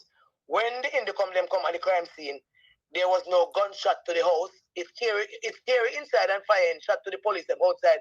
Don't you have gunshots hole in the house door or the window or the wall? Yes. No gunshot though in there. No gunshot hole don't bore in there for secure was firing a firearm. So if you take on the police and they say they have to take evasive action, that means the gunshot was fired from Kerry. No, sir. So he is inside the bed and him fire shot and no shot hole no show in the house. So when he fire the shot through. So drive me through again. You are saying that your son were dead at Taboo. Yes. Yeah, say Mario, the police kill him. They say Mario and the next guy kill him. So Mario Thomas, them. Yes. So that is why they must say that Akiri would have used reprisal and kill. Yes. Lord. When the police died, you see, when the police died that night, we was at my bar. And somebody called me said to me, if I heard what's going on, if me hear what going on, I said, no. The girl said, then just kill Martin. So I said, eh? So same time I said to Kerry, you said, then just kill the boy, Matt. And Kerry said, yeah, man, the pussy for dead, man. If I think kill my brother, then I must dead. And then someone go kill him too. Eh? So me I said, when Kerry died left outside of me, talk to me, they go kill Matt and come back this up. Oh? So you are said the night when Mario Thomas dead, Kerry did the other side of you? He was with me at the bar. I have a bar at Prospect Buttup near Kerry house. And for the whole night, Kerry there with you? Yes. And he live with a brown girl to have sex. Oh? So the brown girl can't testify say Kerry did in her bedroom the night? Yes, and I'm mad because Kerry sleep with she. A fear yard. So me I said, you know when Kerry get to kill Matt? And Kerry never did know where a man live now, because Kerry don't know Breezy Hill. I live in Sacramento and I have a house up there, and I don't know Breezy Hill. I don't know those places. So when Kerry that come to go up left St. Elizabeth, to come to school police in a bar. Anyway, me get to understand, see a two little boy. And the two little boy is not Kerry. Oh, so them now I say them find the actual killers for Mario. As some here, master. So you are say them take away your son Kerry it wrongfully. Yes, sir. In dead wrongfully. God killed me, Mr. and Steve. In dead wrong. It's not Kerry kill Mario. And I know that. He said if I didn't kill him, me that said well Mario kill Kashan, so Kerry kill him back, so I just saw it because it's a foul player. Which me know my son never did it. So me have to defend my son, don't. Oh God Almighty, man. I said the government I bet police just kill people, so I just kick out the. Wow. So when me out go to the Indicom now, I asked the Indicom them if Kerry had on clothes because the news say he's strapped with a gun. Them the Indicom tell me say he had on the underpants in dead naked. So where strap the gun on? God and time. God and time. So Kerry dead, your next son dead. So maybe I'm left for dead now. No, nobody said that, lady. Nobody said that. Me have to say it, sir, because they don't. Me have to say it because Kerry dead innocent. Me no can dead innocent, sir. Me no can go in me and the police kill me and then say a gunman kill me. No true? Okay. No, sir, that one is serious. All right. So what you want me to do now? Because police call me to and tell me say no Kerry kill Martin because them here say I two youth from one place. I'm near this up. Me no want call no name from me no want. You understand me? Yeah. Right. Wow. So what you want me to do now? No, me just want you to know say the force I'm deal with people putting it away, and right, the government must step up on it because right. Just like how you see the police woman beat her off and Bill and Rary and now they charge her. You know they're not to do them things. They cannot kill people putting just like that. Remember say people have feelings too, Andre? Yes, that's true. And me a mother. And me two people just dead up, gun down and dead. Says only 2 children you have? I had 3, and gunman kill one about 6, 7, 17 years. And then come kill Kashan and Karen in 4 months. So all of your pitney them dead by gunshot? By gunshot. Mighty God. So me no know what's so wrong. I was so. Me no say no. Listen to me the police say. So, Matt dead and a Kashan dead. Kashan brother a gunman, so Kashan brother are go reprisal. That's a famous on Kerry now. Remember you can't just say man go reprisal. Kashan no have Kerry no have to reprisal for Kashan because Kashan feed police, feed people, feed bad man, feed everybody. So they got different things. So you say that the second son, Kashan, was a scammer? And a producer, Young Dan DVN Records. Scammer and producer? Yes, but you see, when he make a money, he stop the scamming and start buy and sell vehicle and do producing. Oh, so he did not the scamming first. He make a money. Yes. Oh. He sell a house. His daddy was an Englishman. He died and left a house to give Kashan. Kashan sell the house. They light the fire up. They light the fire up and scheme where he live. Then light the house a fire for burn it down. And in just said, me I get fed up. Me go sell the house and go town go live. Yes. He sell the house. The guy that he sell the house to is a man that have a car mart. He took a GLA Benz from the man out of the money that value 6 million. Oh, him sell the house and buy one GLE. Benz, yes, Benz car. Yes. So, them a say now, a scamming money they want to buy the Benz. So, me make them know, so me know how the Benz car come, and me know how the house come. And me, I saw, to the father, and the father, they left the house with the pitney, and the pitney said, I'm going to sell the house and take a car, and use the rest of the money, buy a piece of land, and build back something different place. Whoa. Well, Mr. Andre. So one dead 17 years and the next 2 dead within 4 months. Mighty God. This is a lot of you. So how you cope? Boy, me I tell you, boss, me I tell you, bed, me have to take fire, man. Me I tell you, the pressure gone to over 100 hard. Andre, me I tell you, you know pretty. And my son, I love and he have manners to me. And everybody can tell you, police can tell you, everybody can tell you, police, and then you don't change everybody. It's only the town police that come kill him, no say never change. And them alone come kill him. Oh, so town police come kill him. Come kill him. Mighty God. Them say it's Matt squad. They say the ex-police squad from Kingston. Oh, the serious squad. Yes.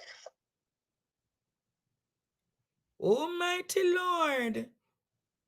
I was parking there with all of the squad them are working. I mean, watch them run up and down and I do all them things and I do them. I never know say your son them I got kill.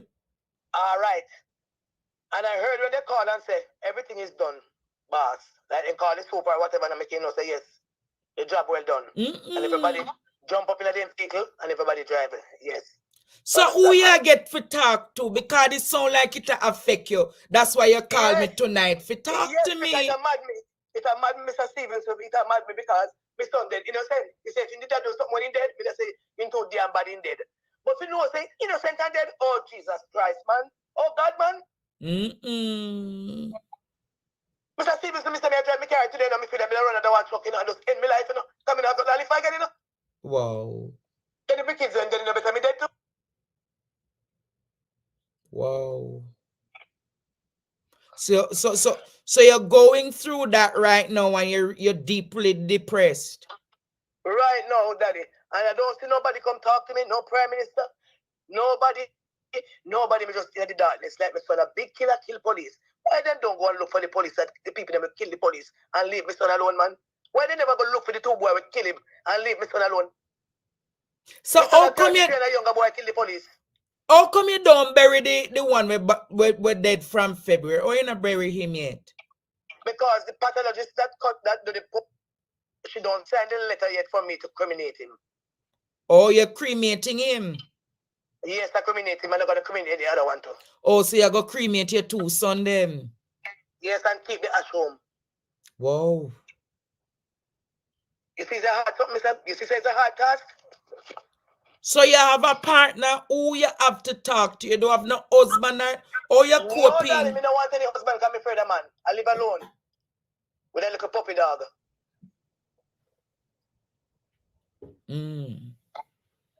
Wow. I live alone. I live alone, sir. My life is stay by myself. You understand? So I live alone. So how you survive? I have a bar, a sports bar, and I drive and sell clothes. So them did leave anything behind for you, like inheritance or them something there? But they never know them are dead, so they wouldn't do it. But the lawyer with my son, that the producer, his royalty with the music and whatever, well, everything is gonna be okay when I burn him and get the death certificate, so I can claim whatever with the lawyer. But the police, them in Constant Spring, give me the Benz, so I have the Benz. Oh, you have the Benz, so you probably go sell that. I have to sell it. I can't maintain a Benz. I can't maintain a Benz, so I have to sell it.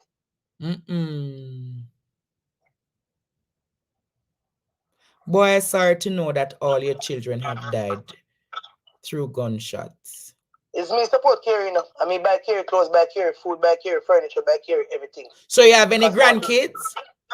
What is it, sir? Did they any of them leave you with any grandkids? No, darling. No, darling. Wow. So my 3 sons dead, and I have no more. That is really rough. Really, really rough. Oh God, Mr. Stevenson. Why are you going to the place where you catch Fury with a gun? Why you didn't bring him to the station? How much money they will go now and they can't gas station? So why they kill Kerry? Them plan to kill Kerry. Kerry father in the house and you don't care him to the station and they find gun in the house. So you don't care the father and you don't care the uncle and you find gun. Everybody not supposed to go for jail for the gun. That's true. Okay. Everybody for the jail. Because Mr. Brand News all the while, when they all go in the house, everybody then creep up and try to jump out of jail. So they left the father and left the uncle and just kill Kerry and take up Kerry body and Gary Kerry. Not even leave him for the forensic them and the man them they come look on the body before the body move. They creep up the body same time and try to jump out and drive. Him dead for the floor, him dead in the house and the hospital, him dead, because the clot them when bleed out. Him couldn't live to go to hospital. Him dead. Wow. Wow. They say Matt squad can't kill him because he kill Matt. So them are going to come from town can't kill him. So the police them down here from when time when. And they talk to Kerry's son, they say wanted, and they had a bent warrant. Who they issue the warrant to when they got to the house? And Kerry in a bed asleep. They say they execute a warrant. Who they give the warrant? Who they say the warrant to? Who they read the warrant to? So you don't think you want to find a church to probably join or give your life to the Lord now? Boy, I tell you, they say God don't give you more than what you can bear. And when we see me 2 sons dead, so this God give me can't go to church, I'm afraid. Oh, you know, see church as an option right now. Then God Almighty, then if they say God don't give you more than what you can bear, and my 2 sons dead so that God give me to bear, me can't go to church. What church you gonna tell me say now? Oh God, man. Oh God, Mr. Andre, what church you gonna tell me now? Say, I'm praying for me say now. Mighty Jesus Christ, this is serious. So the night in which you said Kerry was killed, where was Kerry that night? In bed. So him never there your bar or drink that night there? No, in junk, I'm gonna in bed and not eating dinner. In dinner, the fridge, I'm going to Monday morning Kerry dinner because father sent junk in Colonia, I'm typing him, I'm So was it your bar he was the said night he was killed? When the police kill and the whole way up there say, yes, in dead. Yes, up on my bar in there. And me said to Kerry, Kerry, come here, Kerry, come here. You know, hear what me hear in the coil. Me said, Matt dead. So Kerry said, then if dead man in the thing, me brother, no, I'm dead. Because Cash have link everywhere. Remember, say Cash link in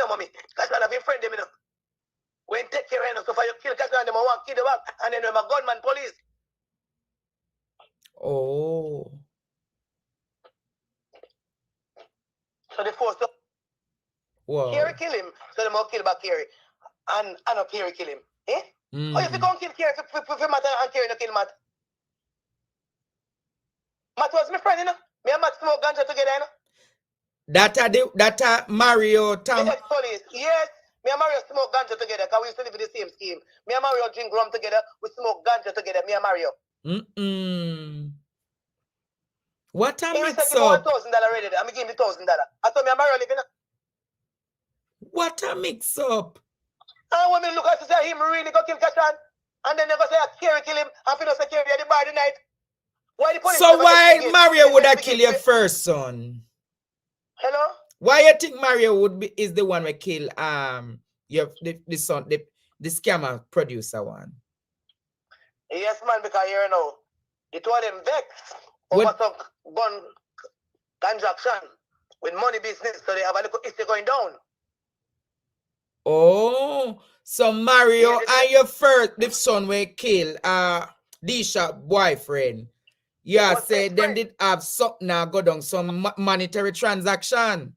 Yes, so they vex and attack. Oh. That one you deep. So Mario stay, when Mario have friend apparent and if he say they bother him, he get them out, that's why he stay. Oh, so yeah, say the police Mario Thomas never innocent.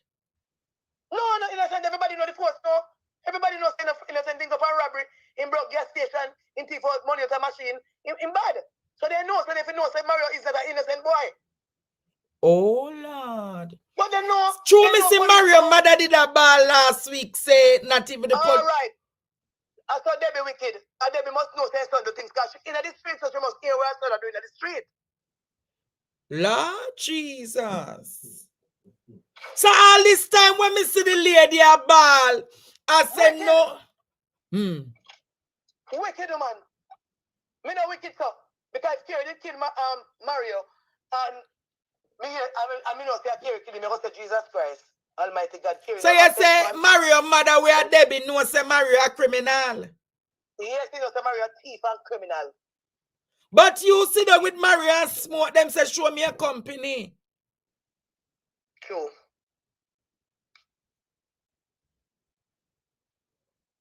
But me not understand this. You and Mario, so that means say Kerry sit down with Mario and drink and smoke to them. No, Kerry don't know Mario. Kerry and Mario don't drink. Kerry just know Mario through my police. You know, Kerry don't live in Mandeville. I used to live in Mandeville where Mario live in now. Oh. Yes. And the bar that Mario used to hang out in Royal Flat, I used to hang out at that bar too. So we used to drink and smoke together. And if we come out and make Kerry, we say, see my friend come here, I get a good spliff. I mean, we give him a spliff. And we burn ganja. We buy all me know said this together, we smoke Mataran until me ready to leave them and gone home on my yard. All me know says, oh. So I saw your son meet up the next one with at Kingston. I saw him get to come meet Mario. No, him and Mario grew up because when my baby living in the scheme, his father was an Englishman buy a house up there. Oh, so he live up there, so Mario was a little boy to say, Mario, you everybody. You know, they're my friend, everybody do football, they're my friend. Because I used to play football at stadium too, you know. The one we did. So every morning, Mario, you have him pitbull, put on him chain and him pitbull and come out of my son house, come call him. And one morning, you know, me see him and my son on the corner, on the window. So me and my daughter-in-law now, that my son girlfriend. Me see my son a transaction some money. So me call my daughter and I say, come here, you see it? He now give me money and I get police. Then son kill him. Make him turn the friend police and get police money. That time, never start the gun, them go buy for catch on. Gun him a buy for who? So my son was dead.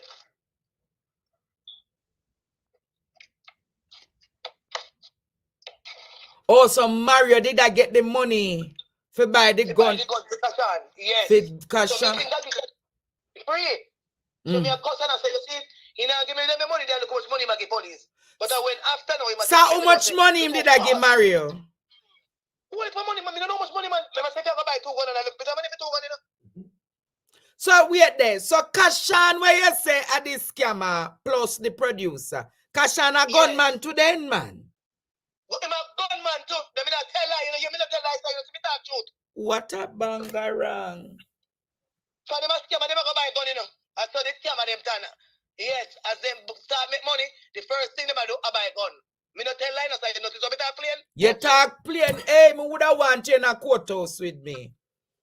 You hear me say, sir, me not tell lie. My son did a bad man took coffee and buy for police buy a gun for you. You have to be a bad man for police to buy a gun for you.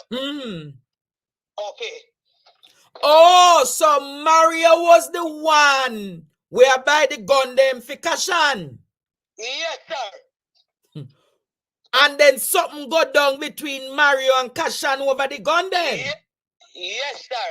Oh. So look like him can Kashan and take some piece of money off of Kashan, so Kashan want the money. Oh. So I saw the beef. Over the money, them dead now, so they not talk none at all. So I saw the beef carry over the money for the gun then. Yes. Yes. But two police now ask me nothing for me tell them nothing more than just gon' kill. Me not talk to them and tell them nothing. So me say, me want to talk to Andre or one of the man. When me hear something them at night time attack. Oh, so through the police them not talk to you. So they want the people if you know the right thing. Says not Kerry, and the people them know says not Kerry kill Matt. Because they know who kill Matt. Everybody know who kill Matt. Police know who kill Matt. Oh. So St. Elizabeth police know who really kill Matt. And Manchester police. Okay, sir. Okay. But at the Kingston one them. Oh. Because police tell me they know they don't kill Matt. Oh Lord. Police tell me they know says not Kerry. Because Kerry and baby himself is not Kerry. So police are wicked. The police are not tell you like they know they behave. And they love him. And they love him a behave, and they stop and then give money. Then give him money, because then glad him a behave. So wait there, police are giving money. So Kerry did that extort the police them? No, the police them give him money to buy a drink, because him a behave himself, so they glad him a behave, so they give him money because they know him not working. Oh. And then don't want to think in trouble. They don't want to get no badness. So when they give money, they all right then. That money, but they don't want before. For them no go thief, and you give them, they're all right. So they give money, so they can him a behave himself, so they say they can't give him anything because him a behave himself. So they will give him anything he want. Oh, I get it now. Yes, sir. May I give you the right thing. So you say 10 years ago Kerry did the horizon him come out, but him, yeah, him come out, but he having gun, but I never him kill Matt, no, it's not Mario. Matt. So I asked them, the indie come them to DNA the gun for me. They run a DNA and they're gonna swab him. Since I say him kill him, swab him and DNA and test him and test the gun and the blood and see what is going on. Oh. Then they will know. And me tell them, me sure that the gun now come say I kill Matt. Because that the gun they are St. Elizabeth. They are Mandeville. We kill Matt. Oh. So how old was Kerry? 33 years old. And how old was the next son we dead? 26. 26. Oh, so him had the wash belly. Yes, him had the baby. Oh God. Oh God. And him used to get enough money. No, he buy me one car. When he sell you, he buy me one car, but he never give me no big money like that. He buy me car, and if he say give me 110, I want 20,000 we give him, but you know, me can't help myself. So he no really rare. But if me call him and beg him do something for me, like me call him and say, Cash, I'm really in need. Me need the money, me a beg his son. And we can't come give me. You understand me? But I don't like me bother them for money. Oh. Because me hustle my things, you know, because I don't depend on pity, you know. Me hustle my own things, them, and make my own money. Sell my clothes, them, run my bar, make my money for me, live. Because I don't man mind me, I mind myself. So the bar doing well? Yes, sir. Oh, Lord. So and every week, I give Kerry about 10,000 in my pocket out of the bar. When the stock man come and take me stock, I give Kerry 10,000. Me buying grocery, me buying clothes. So, you know, have to go thief and bad. Oh, so even though Kerry big, 33, you did not mind him? And me support him. Ask anybody, and me mind him. I mean, I want to think about horizon because I mean, I have to go up there and I have to get lawyer. I mean, I'm happy to do it, so I make sure tell him, say, look here, until you start the business, you know, make me know, you know, make me run away, left you and them, you know. Oh, I'm a some of me an idiot. You see, man, stop bad man, what do you, man? Whoa. Mighty God. Yeah, I got through enough, man. Almighty Jesus Christ. So, I mean, nobody else didn't kill but me. Me no want them kill you, you know. Well, if they kill me, so me can't do nothing about it, but me have to talk for the life. Me have to talk what happen. Me can't be a hypocrite. Me can't hear people talk and bring So you says because the police not talk to you, you say you come tonight, come talk to Andre Stevens. Yes, because they not talk to me. Because they say me a gun girl. I mean, never fire a gun from me, man. Me don't know how to pull the trigger. So me don't know how to be a gun girl. Me don't know how to kill people. I don't know how to fire gun. So true that you feel the pain and you say you can't go through no more, you have to talk. Me have to talk because me can't tell a lie when I tell for me pitney. Because me I listen to the people, me I listen to the news and me I say, Jesus Christ Almighty God. Oh God, me couldn't never carry Kerry. And then you hear the truth and hear who killed Mario. Why don't you kill Kerry? How not going to hear the truth now? Me not going to tell police nothing. When me hear, don't. Me not going to tell them nothing because they don't want to hear nothing from me. So you said the police is just simply reasoning with you and Kerry. Kerry mean. Okay. But they never reason with me. They just kill and then leave it like that. Me can't make Kerry go down, so God know. So you say you want justice for Kerry? Me want justice for Kerry. So you need a lawyer then, man? I have my lawyer. Oh. And if I have to get a bigger one, I will. Okay. All right. Me think, but you're sure you're not going to give up the bar?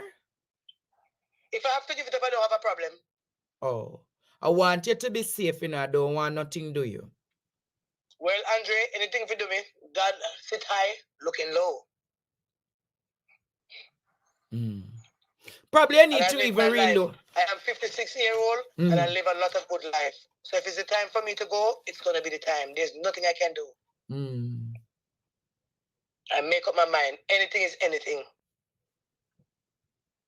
Wow. All right, I hear you. Loud and clear, Mama. Yes, sir. And put it out for me, sir. Put it out for me. So the people them can know that it's not Kerry kill Mario. I put it out, the people listening to you.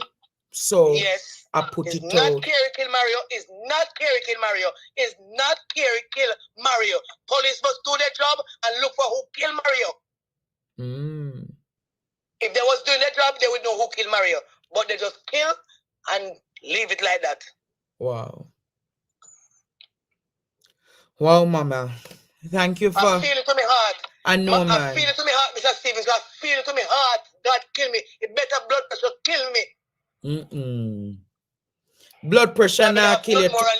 Blood pressure not killing you tonight. Blood pressure not killing you. Blood pressure not killing you. Mr. Stevens, thank you very much for listening to me. And I appreciate you so much. Have you... God guide and protect you and keep you up here. Have you encountered Mario mother Debbie? And let her know. I know Debbie. I know Debbie long time. I know Debbie from a kid. From a child. I know Debbie. So have you encountered her and let her know it's not your son kill your son? Me not go sorry because me never say me care gunman to come kill them because me sit in the church come me not have no luck. So me not go to her for she say me come and threaten her because so they stay. Oh. So I can't go to her. If me go to her, I have to go to her with witness. So would you want to set up a discussion where the two want to sit down? And I would. Because I am a fair mother. I am a hypocrite mama.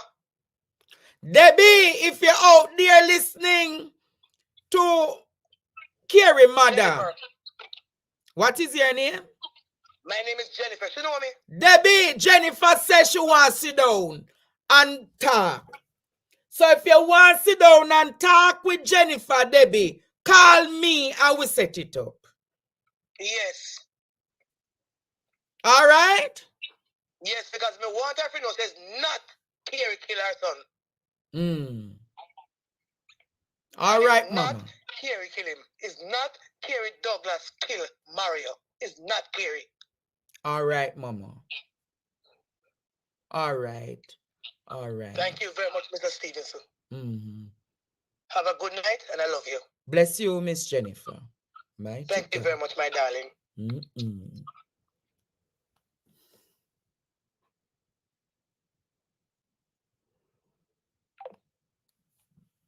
What is happening in this country, Courtney? Mighty God. Serious. What a lady. That was a lot, you know, Jamaica.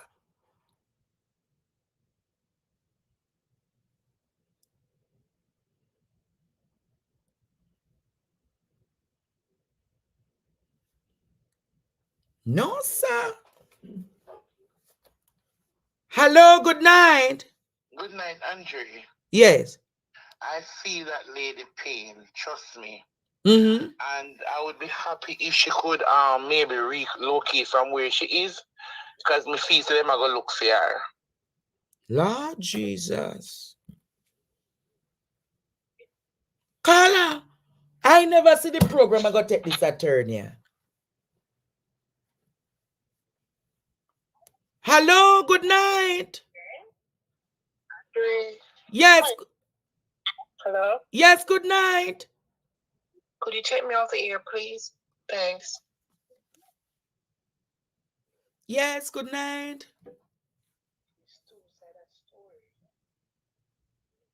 Mm-hmm. So what is the next side of the story?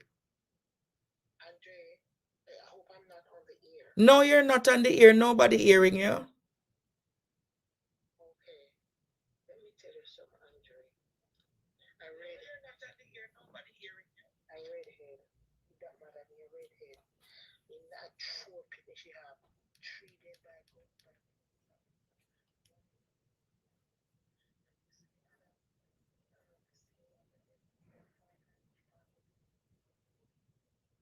Mm-hmm.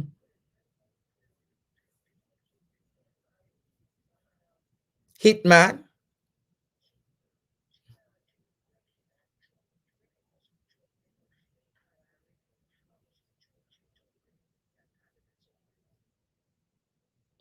So what are you saying?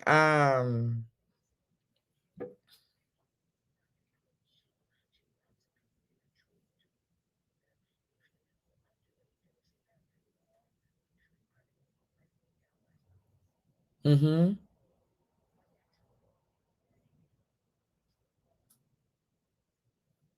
Oh, that Carrie. Mm-hmm.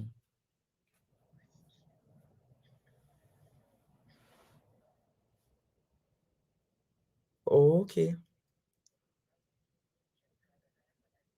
Mm-hmm.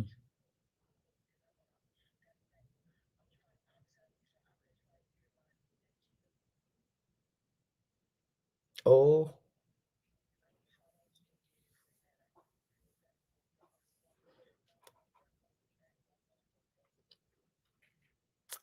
Oh. So you say him never have no gun pan him for true. Mm-hmm.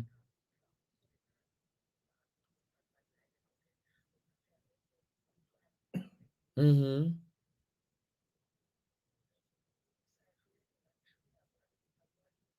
No, but she say a 3 pitney have, so oh yeah, say a 4.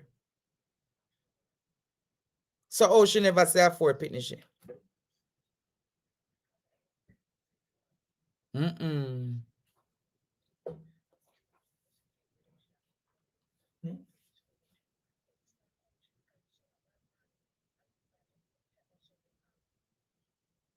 But she say him stop do the things then.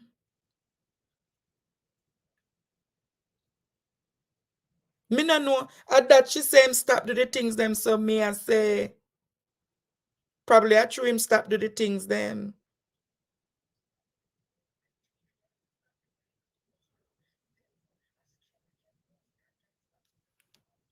Mm.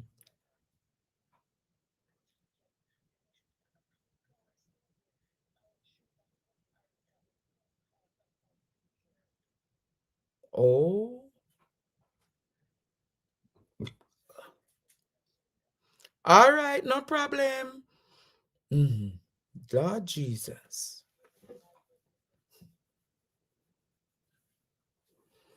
Oh Lord.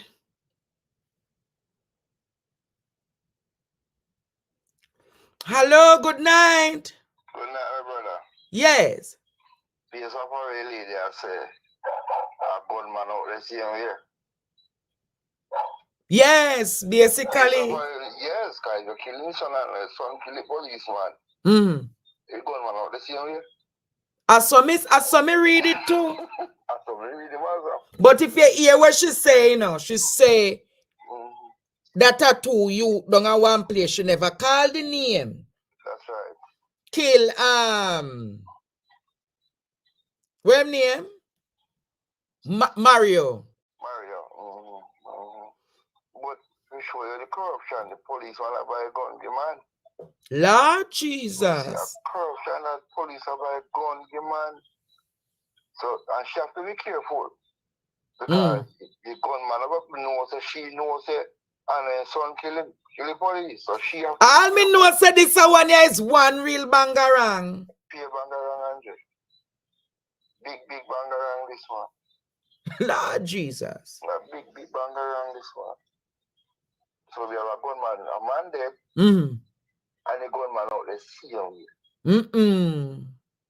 So police need to do investigation before they kill. Oh Lord. And because of that Tony police them left from going to kill him in that country. Mighty God. So them not look good, look good. Look good in the country, my brother. So I'm scared. All right, caller.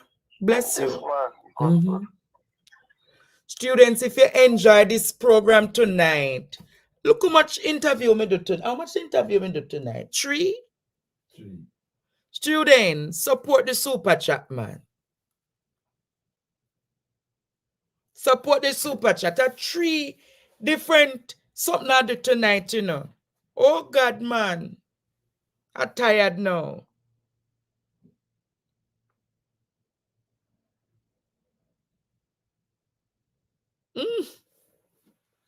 Me do enough tonight, students. Oh, Jesus. Me now put up the number me at any program right now. Can't do no more. Can't do no more tonight, students. You must know. Thank you, Nicolette, and to the 2 others we gave before. Make one good tonight, students.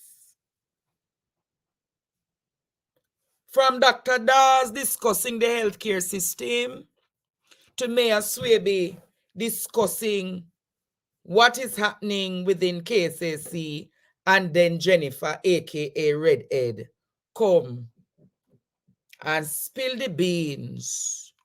Yes, it's on my YouTube channel. Spill the beans on what is happening. Thank you for the gifts, students. And I maintain composure tonight, Jamaica. It was a pleasure having you all here tonight. Somebody say me if you do an altar call now. I'm not doing no altar call and no church keep on if you stop it. Students, thanks for everybody who joined this program tonight. Thank you, Samantha. You'll see me back at 1 o'clock tomorrow. It was a pleasure being here, and me just have to do the people's agenda. I hope you enjoyed the class tonight, students. I hope you did. It was a lot, but it was a good time. My name is Andre Stevens, and this was the Andre Stevens Show. Until tomorrow, Jamaica. Give us half hour more. No, man. Me tired, man. Me tired. Super chats only work overseas, guys.